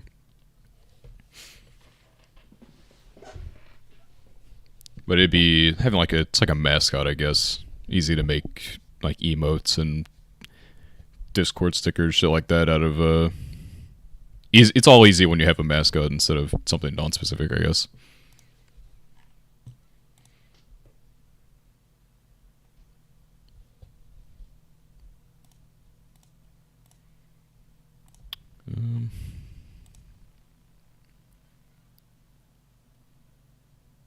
Let's see. Overall, I agree with most of the list, but I think Eminence Shadow is closer to A. Yeah, it's just I can see why people like Eminence. Yeah, I just wasn't into the comedy for it really. I think maybe I would have liked it more if it was shorter, and so it wasn't like as constant as it was. Because like it's kind of like the same thing for the most part over and over again, even if like the situations are different. I can see why people enjoyed it though. Production quality on it's pretty good. I believe the studio that did it, it's like Studio Nexus, isn't it? They helped with ReZero Season 1 because White Fox had problems with that White Fox moment, I guess. Hopefully they don't fuck up Season 3. Best luck to the channel. At the very least, I can see myself continuing watching your vids. I appreciate that. It's been getting a lot of support recently from, especially like the Onimai and the DanMachi video have done a lot for the channel. And yeah, I love reading the boost my ego a little bit with the kind comments. And I like interacting with them as well. It's fun. It's fun. I can see like why like bigger YouTubers like don't interact with comments because like some of them are like, you know, once you get bigger, eventually there's gonna be like the bots. There are people who just hate to hate. But right now, as a smaller channel, I get to actually like interact with people finding my videos. Came from Onimai, came from DanMachi, yeah. It's where probably like the vast majority of people came from at this point. It would be either like those two or potentially like the Made in Abyss video. And I mean, they're my 3 biggest right now, so obviously. But yeah. One video I didn't expect to do as badly as it did was the Chainsaw Man one, but came here wanting to binge videos, but my quality. Yeah, the older videos are pretty bad. I thought about privating them, but I'm like, I don't want to like erase my channel's history. Because people are gonna come in and they're gonna realize like the new content is like watchable. Yeah, anything before the Spy Family video is not worth watching. I'm gonna say that. The new mic that I got the mic for the podcast. I'm like, actually, you know, I could probably use this for my actual channel. And go figure, the first video I make with the new mic ends up getting 14,000 views instead of like fucking 200 or whatever. Who could have guessed making watchable content was like the key to growing. Yeah, bigger channels definitely have a hard time keeping up with comments. Just like it's definitely hard to like tell. Probably for like bigger channels, like what's a bot and what's not, because you'll get like the same. You get like the same kind of like boilerplate statement comments or whatever, and you're like, is that a bot who's telling me I'm doing a great job or whatever? And you'll see like the dumb ones that I'll like randomly put like a timestamp that like doesn't exist. Like, yeah, this part was so great. YouTube bots are definitely a big problem. Thankfully, I don't have to deal with that. I just have to. I get mostly very kind comments. The occasional dumb one or whatever, but yeah, I think having good audio is like the first step to having like a healthy channel growth. It's definitely the most important part, because editing is like, if you have like you can get free software that works pretty well. My computer specs I'd say they're pretty good. I have like a 3060 GPU. They're fine enough. It'll last me long enough. I used to have like a 1060, like not too long ago. But I recently splurged on like a decent computer. Yeah, it should. They're gonna be put to the test when I have to render the ReZero videos. Because like I can render the podcast without any issue, and those episodes can get pretty long sometimes. But it's not like anything like goes on too much with like the editing with that. It's just long, and so it's a big file.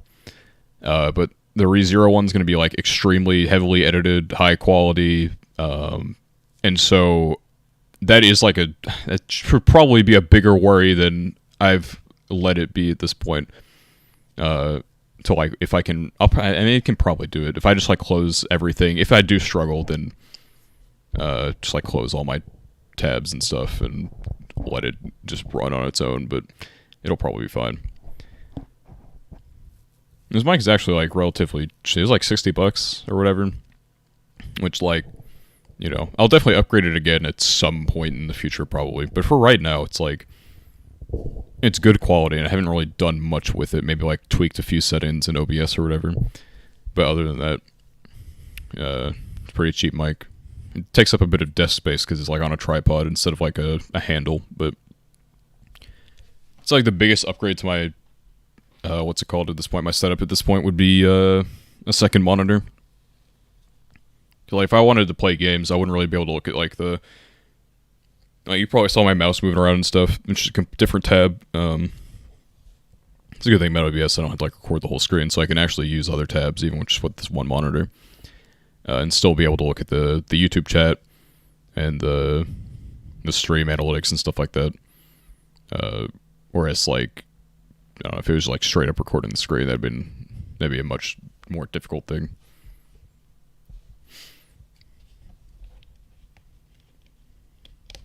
Games. I've been playing, I played a lot of Elden Ring recently. I'm like slightly burnt out on it, I suppose, because I did a lot of runs. Some of them more painful than others. Like I beat the game once, like back when it came out, and I waited a really long time, and I played through it another 4 times, which has definitely burnt me out a little bit on it. So I did a shield only run, a torch only run, which they weren't like bad or anything. I'm not good enough at the game to like comfortably get through, though there were some points that were pretty awful. Friends and I had like a Minecraft server recently we played on. That was fun for like a couple of weeks, and it kind of like died out, as all Minecraft servers are destined to do. I did play through some other Souls games as well. Like I beat Sekiro, I beat Dark Souls 1, Dark Souls 2 I fucking despise. I'll beat it eventually though. I'm not gonna let it beat me there. I was playing a bit of CSGO as well, but I'll probably wait for like CS2 to like properly get back into that. Say a game I play every now and then actually is SpongeBob Battle for Bikini Bottom. Now it's the Rehydrated, but it's one of my favorite games. Part of it's like nostalgia, playing it on the GameCube as a young child, but the game is just fun, and it's easy to play through, and I know everything that I need to know about it to 100% it. I might try and go back to Hollow Knight a little bit, because Silk Song is going to release eventually this year, allegedly. Small community server, yeah. Community servers are probably like the ones that'll last the longest, because like when you have like I guess like technically mine was like small community server, but we have like a community definitely dedicated to like a server for Minecraft. It tends to last longer. Whereas like if you have like a friend group or something that are playing through Minecraft for 10 years, holy shit. Yeah. The longest running Minecraft server I've done with anyone was it was a long time ago. Fuck, I don't remember what year it was, but it was on like Xbox Minecraft with some friends, and well, it lasted for like a month, I think, which is like kind of insane because we've tried to do servers since, and I'd say like it went from like we did a month, and the next one probably lasted 2 weeks, then 1 week, and then like 2 days, and so we haven't done one since the 2 days. That was pretty bad. Eventually you just get like too good at the game and you beat it really fast, and you're like, oh well, fuck. We tried mods too, but not everyone's computer could run them as well. There was a point where it looked like maybe we were getting back into things, but server just dies out. Yeah, Hypixel, I can't remember. I played it a lot with friends. I definitely probably have like the most time in any game in Minecraft, but you can't see like time. I wish you could see time played in Minecraft. It'd be probably a lot. I used to play Rainbow Six Siege a lot too. That's probably like my second most hours in any game. Playing over the years. I can't get back into it though. I stopped playing it. Going back to Rainbow Six Siege is like physically impossible. Just because of how much the game changes over time. I might stream games eventually. I don't know. I have the Clannad light novel, or not light novel, web novel. I don't know if I can play it on YouTube though, because the music would probably get me hit with copyright on the stream, and so it'd be physically impossible probably. And playing Clannad without the Clannad soundtrack would be unbearable, because it's such a good soundtrack. How many hours? I had like 2,600 on the Xbox, I think, and I have like... Let me check my Steam actually and make sure.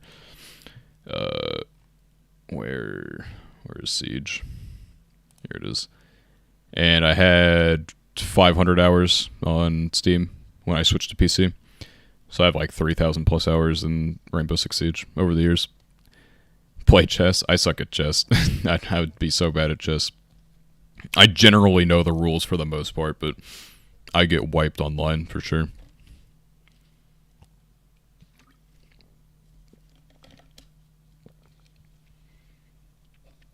Yeah, I never really played, I guess I played plenty of, like, board games as a kid, I guess, but never, like, got into chess or anything. It was something I would play, like, maybe on occasion, and you, like, generally remember the rules, like, yeah, I can move the pawn this far, and then that's all I remember. Don't let the king get snatched. And, yeah, I don't know. TCGs? No. I do not, trading card games are not my forte. I have, friends who play, like, Yu-Gi-Oh! And stuff, but I don't partake in that myself.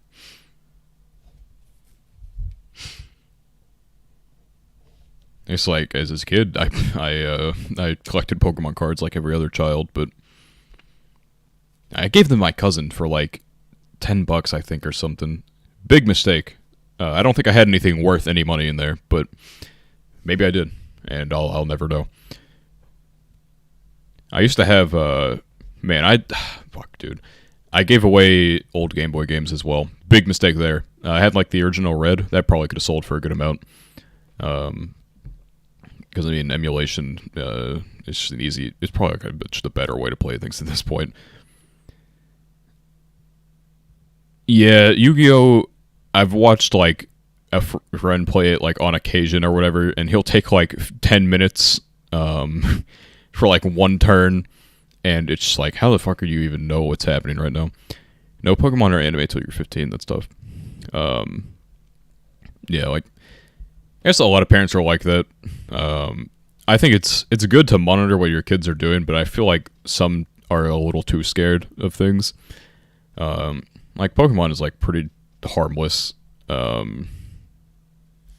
overall, but like you'll have like parents like, yeah, or you'll talk to people like, yeah, I wasn't allowed to watch SpongeBob or something like that, and it's like, really? Like, maybe, I guess older SpongeBob was like not unhinged, but like it was definitely more sophisticated than like some goofy like kids show or whatever.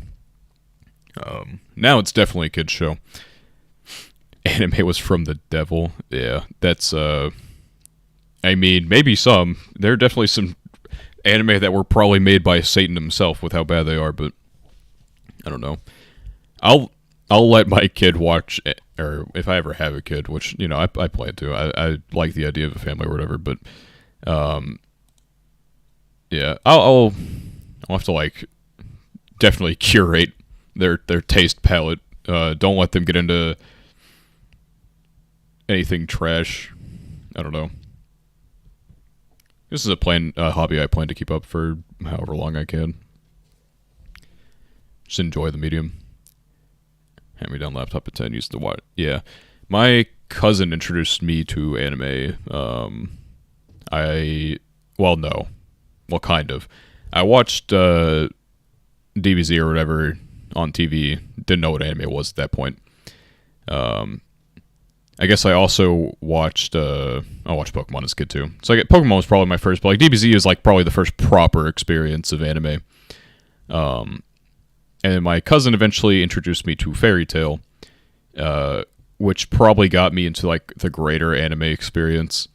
Because eventually I caught up to the dub of Fairy Tail or whatever, and there just wasn't any more. I'm like, okay, how do I watch more? And there's more episodes on the sub. I'm like, fuck it, I guess I'm watching Japanese. So that was my first sub experience. It was all downhill after that. I watched Sword Art Online, which I liked at the time. I don't care for it as much nowadays when I look back at it. Though the first Sword Art Online progressive movie was pretty good. It'll be interesting to see if the second one can also be interesting as well. But and then from Sword Art Online, I actually went into High School DxD, which was quite the experience for my 4th ever anime. Which I'm thankful for, though, because it desensitized me to fan service, which I think is a very important step in any anime fan's life, is to get over that. And as like a young child, or like a younger person, I was pretty cool with it. Yeah, Pokemon had like a whole satanic panic thing. It was definitely weird. Yeah. At first anime ignoring what you watched on TV. It was One Punch Man. Yeah, it's probably like a fine one to start with. It's like, yeah, I feel like everyone's starter anime is usually pretty chill, for the most part. Anyway, some people will have some like wild anime stories. Mine is like, I guess mine was like started tame, and then High School DxD is my 4th ever. It was like kind of out of nowhere. But eventually, it was then Attack on Titan after that probably that got me to like actively search out more things. And eventually, like the hardest part was probably finding websites to watch things on, because, when you're younger and you can't pay for subscription services, you have to stoop to other means. Sailing the 7 seas, which I wasn't very good at when I was younger, but eventually I learned. Naruto and Sword Art, then No Game No Life, then Goblin Slayer. Yeah, it's quite the transition there. So it was your first didn't like being with, but yeah. I liked SEO when I first watched it. I think the first half still was like decent or whatever, but then the second half of season 1's really bad. Season 2 is like, I don't know, there's like an idea for season 2, but I don't think the execution was that great. Season 3 was Alicization, I think, was actually like pretty decent, but then War of Underworld kind of like fucked everything up in the second half, I thought. But it had like a second that it almost redeemed itself. I do say the progressive movie recently was actually pretty good.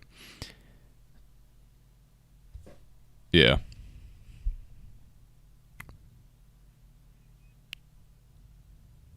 I see. It ended after the first half of the first season.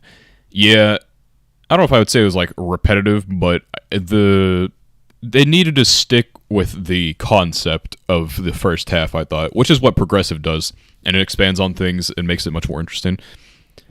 Yeah, the first, it definitely did like that first little whatever more justice there, and maybe make Kirito like slightly more interesting as a character because he wasn't as edgy in the movie or whatever. Yeah, those things were definitely weird. Yeah.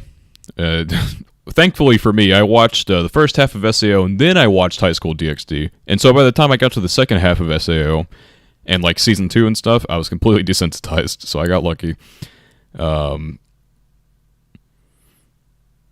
Yeah.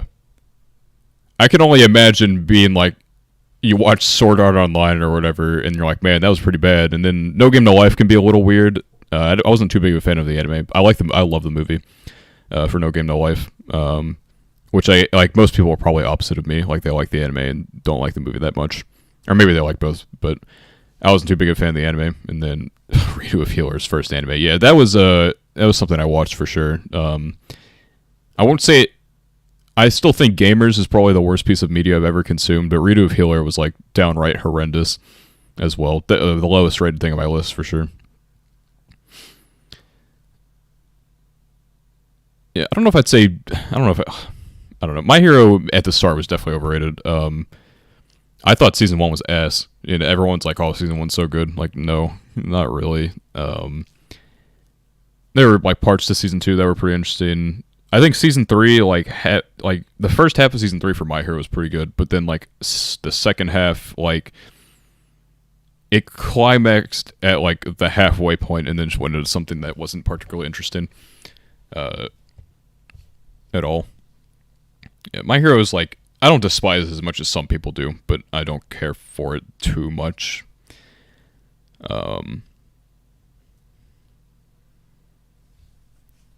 Yeah.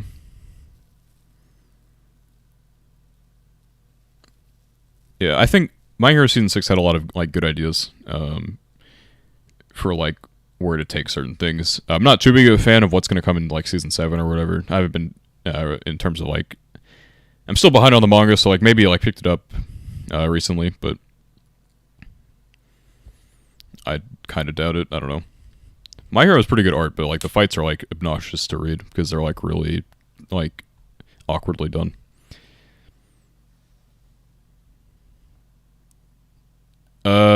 I think that Vigilante was the second half of season 6 with like the edge coup stuff.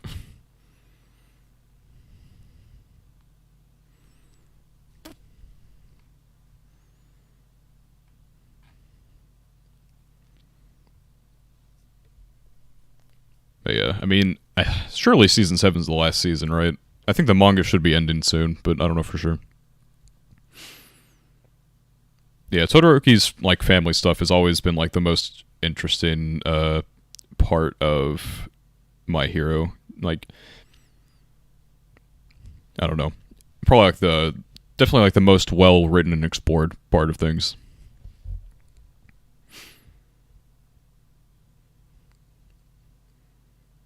And then I think Bakugo got better. Like, he was insufferable for 5 seasons or whatever, but present Bakugo's not that bad of a character or anything.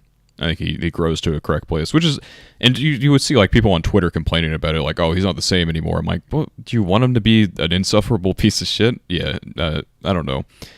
I'll never understand the stan community for old Bakugo.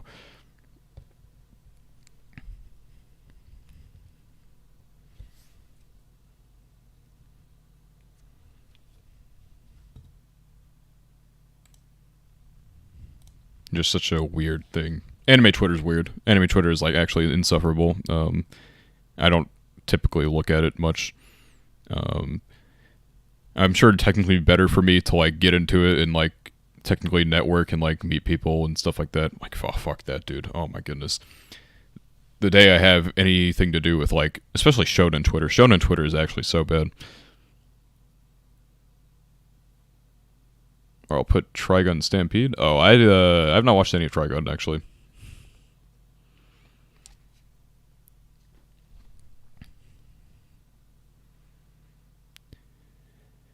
Yeah, I don't think static characters are like inherently a bad thing. It just depends on how it's done. Like Summertime Rendering had pretty static characters, but the type of story that it had made it fine.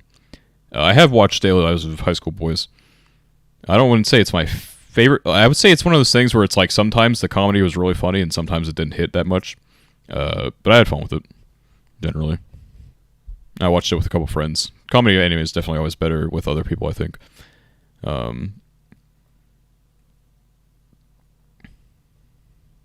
Summertime Rendering is indeed good. I think maybe the villain could have been a little better, but other than that, it was really good.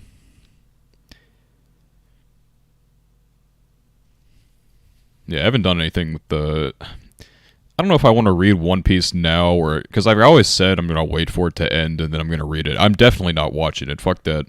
But I maybe I'll like watch like the good moments in anime format or whatever. But I'm never gonna watch it because it's like, especially now, it has to be like really stretching the episodes, which like Shonen already has a massive problem with, especially the long running ones. But I'd definitely rather read it.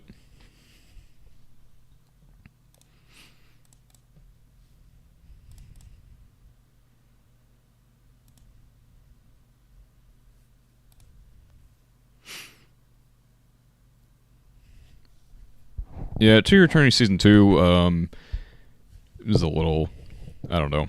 I don't know. I didn't expect much, and so I wasn't that disappointed. But there were things that I liked about it, but not always. I'll watch Black Clover eventually, probably. Maybe read it. I don't know. Something to do with it. I'm not like too big on shonen, and especially long running shonen makes it even harder. Younger me would have absolutely loved current anime, with Black Clover, Demon Slayer, all all this shit. But I watched Dragon Ball and I watched Fairy Tail, and those are my two really long running ones. And then I started to get into like the typical like 12 episode, 24 episode type stuff. Yeah, Blue Lock. I can see why people really like Blue Lock. It's just not for me. Um, it's it's just I've talked about it like on my podcast or whatever about why I didn't really care for Blue Lock. I'm not gonna go. I was generally entertained by it for the most part, but then I would find myself not really caring about it. Spy Classroom had a rough first novel to adapt, not because it was like bad or whatever, but just because it was really awkward, like order of events. I can see why people didn't like. I think it's overhated, but I can see why people would have not liked it as well.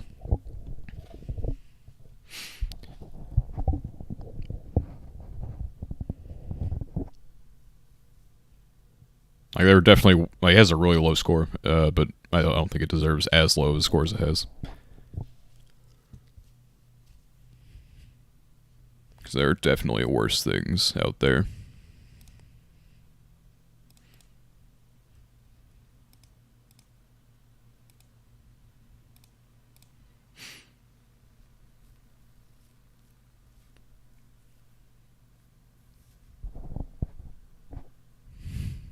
Yeah, I didn't watch Inukai. I'm very, very thankful for that.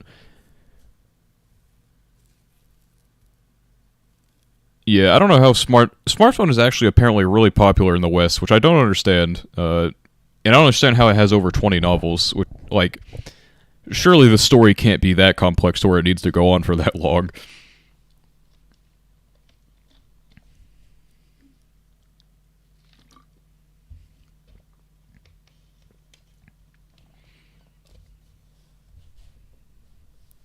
Yeah, I don't know.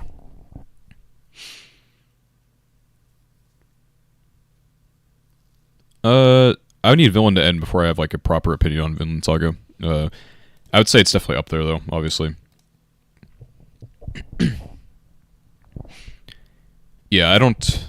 Yeah, 20 is like insane for fucking smartphone isekai. Like, surely you can't. I don't know how the fuck you go on for that long with it. Yeah, this season is pretty stacked. Like, yeah, Soshinoko. Yes, it's gonna be so good. I'm so excited. Such a good manga. Aka is such a good author. Like, he produced nothing but bang. He's 2 for 2 right now, or whatever. I don't know if he's done. He's probably done more. Well, maybe not. Let me look. Actually, I know obviously he has Love Is War, and he doesn't draw Oshinoko, but he writes the thing. So, still author.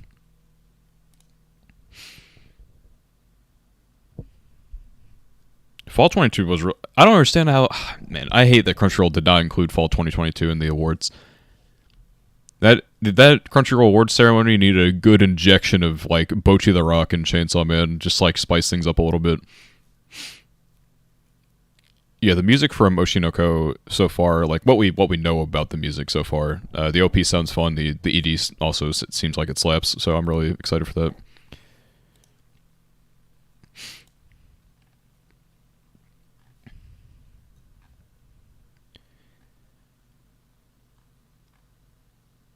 Let's see. Okay, it does seem like Aka has other works that he has done. I haven't heard of some of them. Maybe I have. I just can't understand the Japanese title. But definitely hit big with Love Is War and Oshinoko. And he has something. I know he had like a.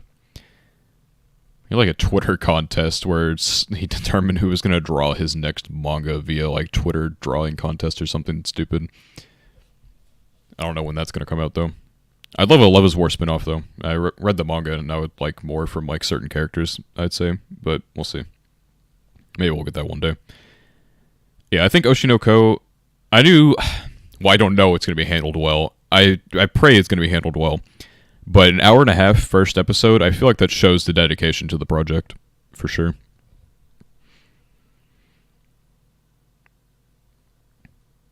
Yeah, Bochi definitely could have swept a few of the categories and taken some... It would have spiced up the awards to have Fall in there with, like, Bochi, Chainsaw Man, Mob Psycho, because, like, it's just the same shit over and over again getting nominated. It's so damn annoying. And it's just a pretty consistent problem that the Crunchyroll awards have.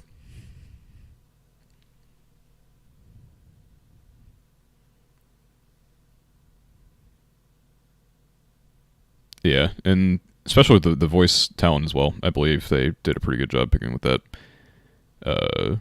Mochi Major Frank and guitar. Yeah, guitar would be cool. I would guarantee I'd suck ass at learning guitar because I can't remember anything, and so I'd be like good for like a week maybe on like learning it and then forget it all.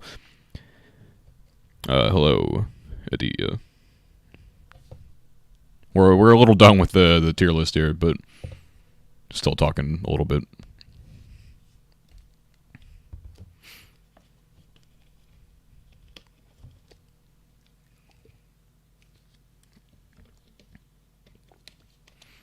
Yeah, I think Oshinoko will be done well. The studio for it, I have to look, because I feel like, let's see, is it, oh fuck, that's not the studio. I should just click on the thing here. It's a Studio Doga Kobo, which they haven't done anything like particularly noteworthy, but they have like a decent aesthetic to them. I've watched some things from them and they're not like bad. So I think they'll, with how big of a name this is, I think they'll probably do pretty well with it.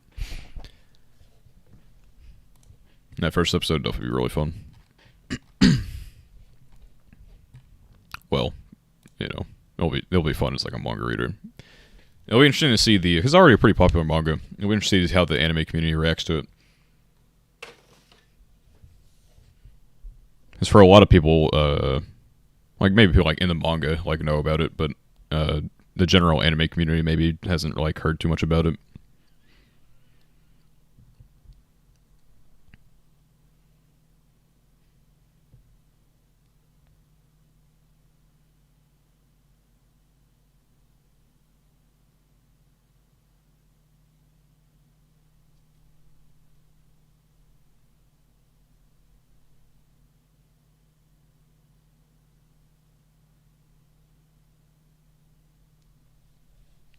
Yeah.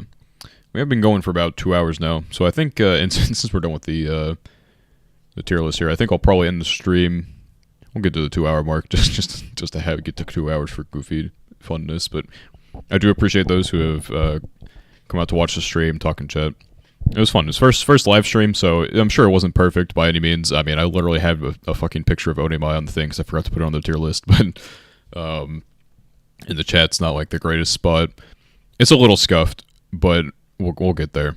I had fun, though. I did not expect to be going for 2 hours. I thought it maybe like an hour, a little bit over the tier list, but kept the conversation going.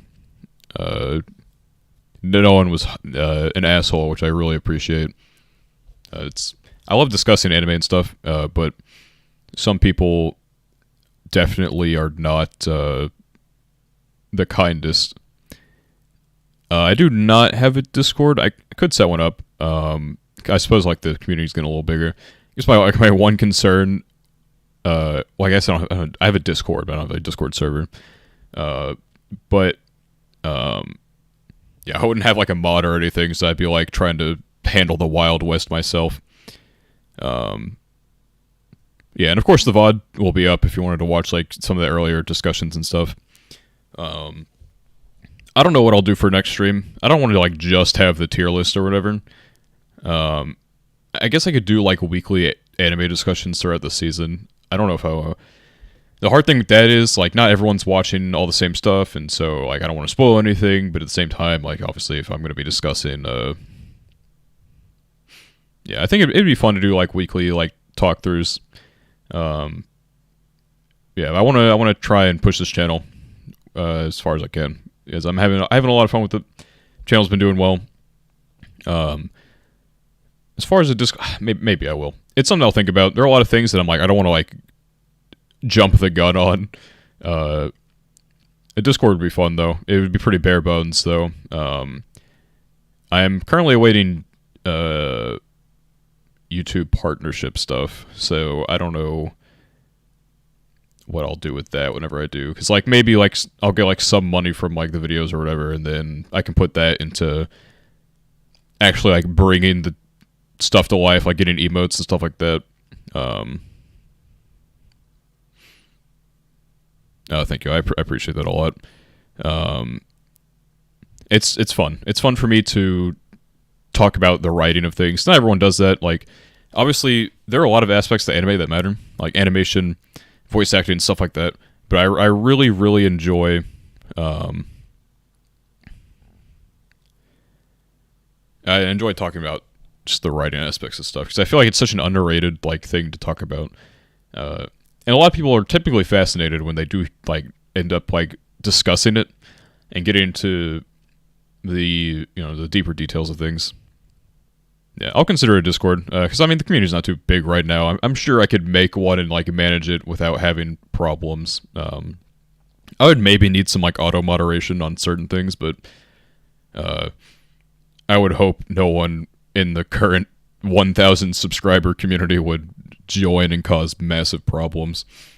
It's something I'll definitely consider though. Maybe I'll look into it a bit tomorrow. I have an off day, so I'll or maybe later tonight. Yeah, but it's like create a Discord and immediately make the NSFW room so all the degenerates can funnel into there, and I won't have to worry about it. Maybe that would be the best the best solution.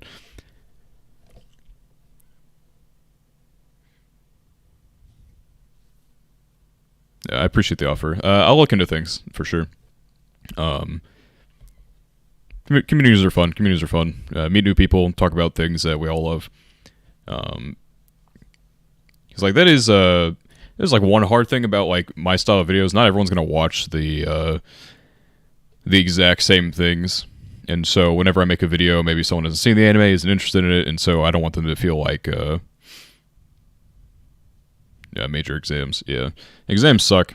I hate school so much. The way I'm doing it right now is like a lot more comfortable for me. It's like online with it's like sped up classes, but I'm not taking as many at once, and so it's more bearable for me at least. But I hate the classroom setting and like the grind for exams and stuff. It was always a hard thing.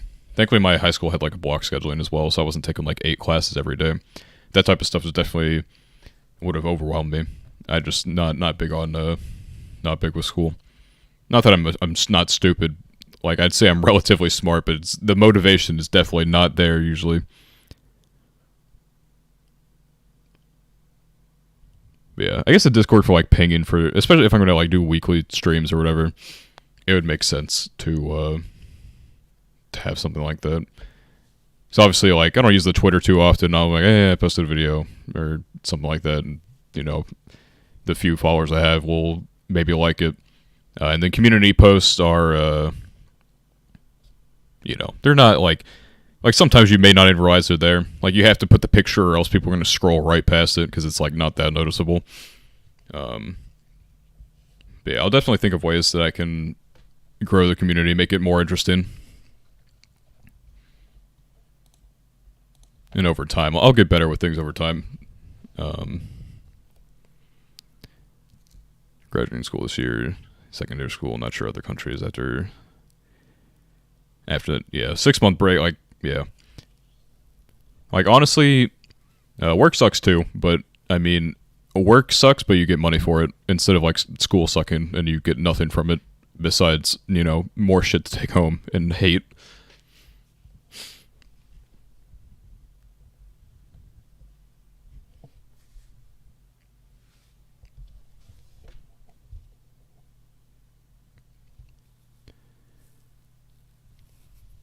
But yeah, once again, thank you everyone for coming out here. If I decide anything about a Discord, it would probably be tomorrow, maybe. Maybe later today. I don't know. Keep your eyes out for like a community post or something like that.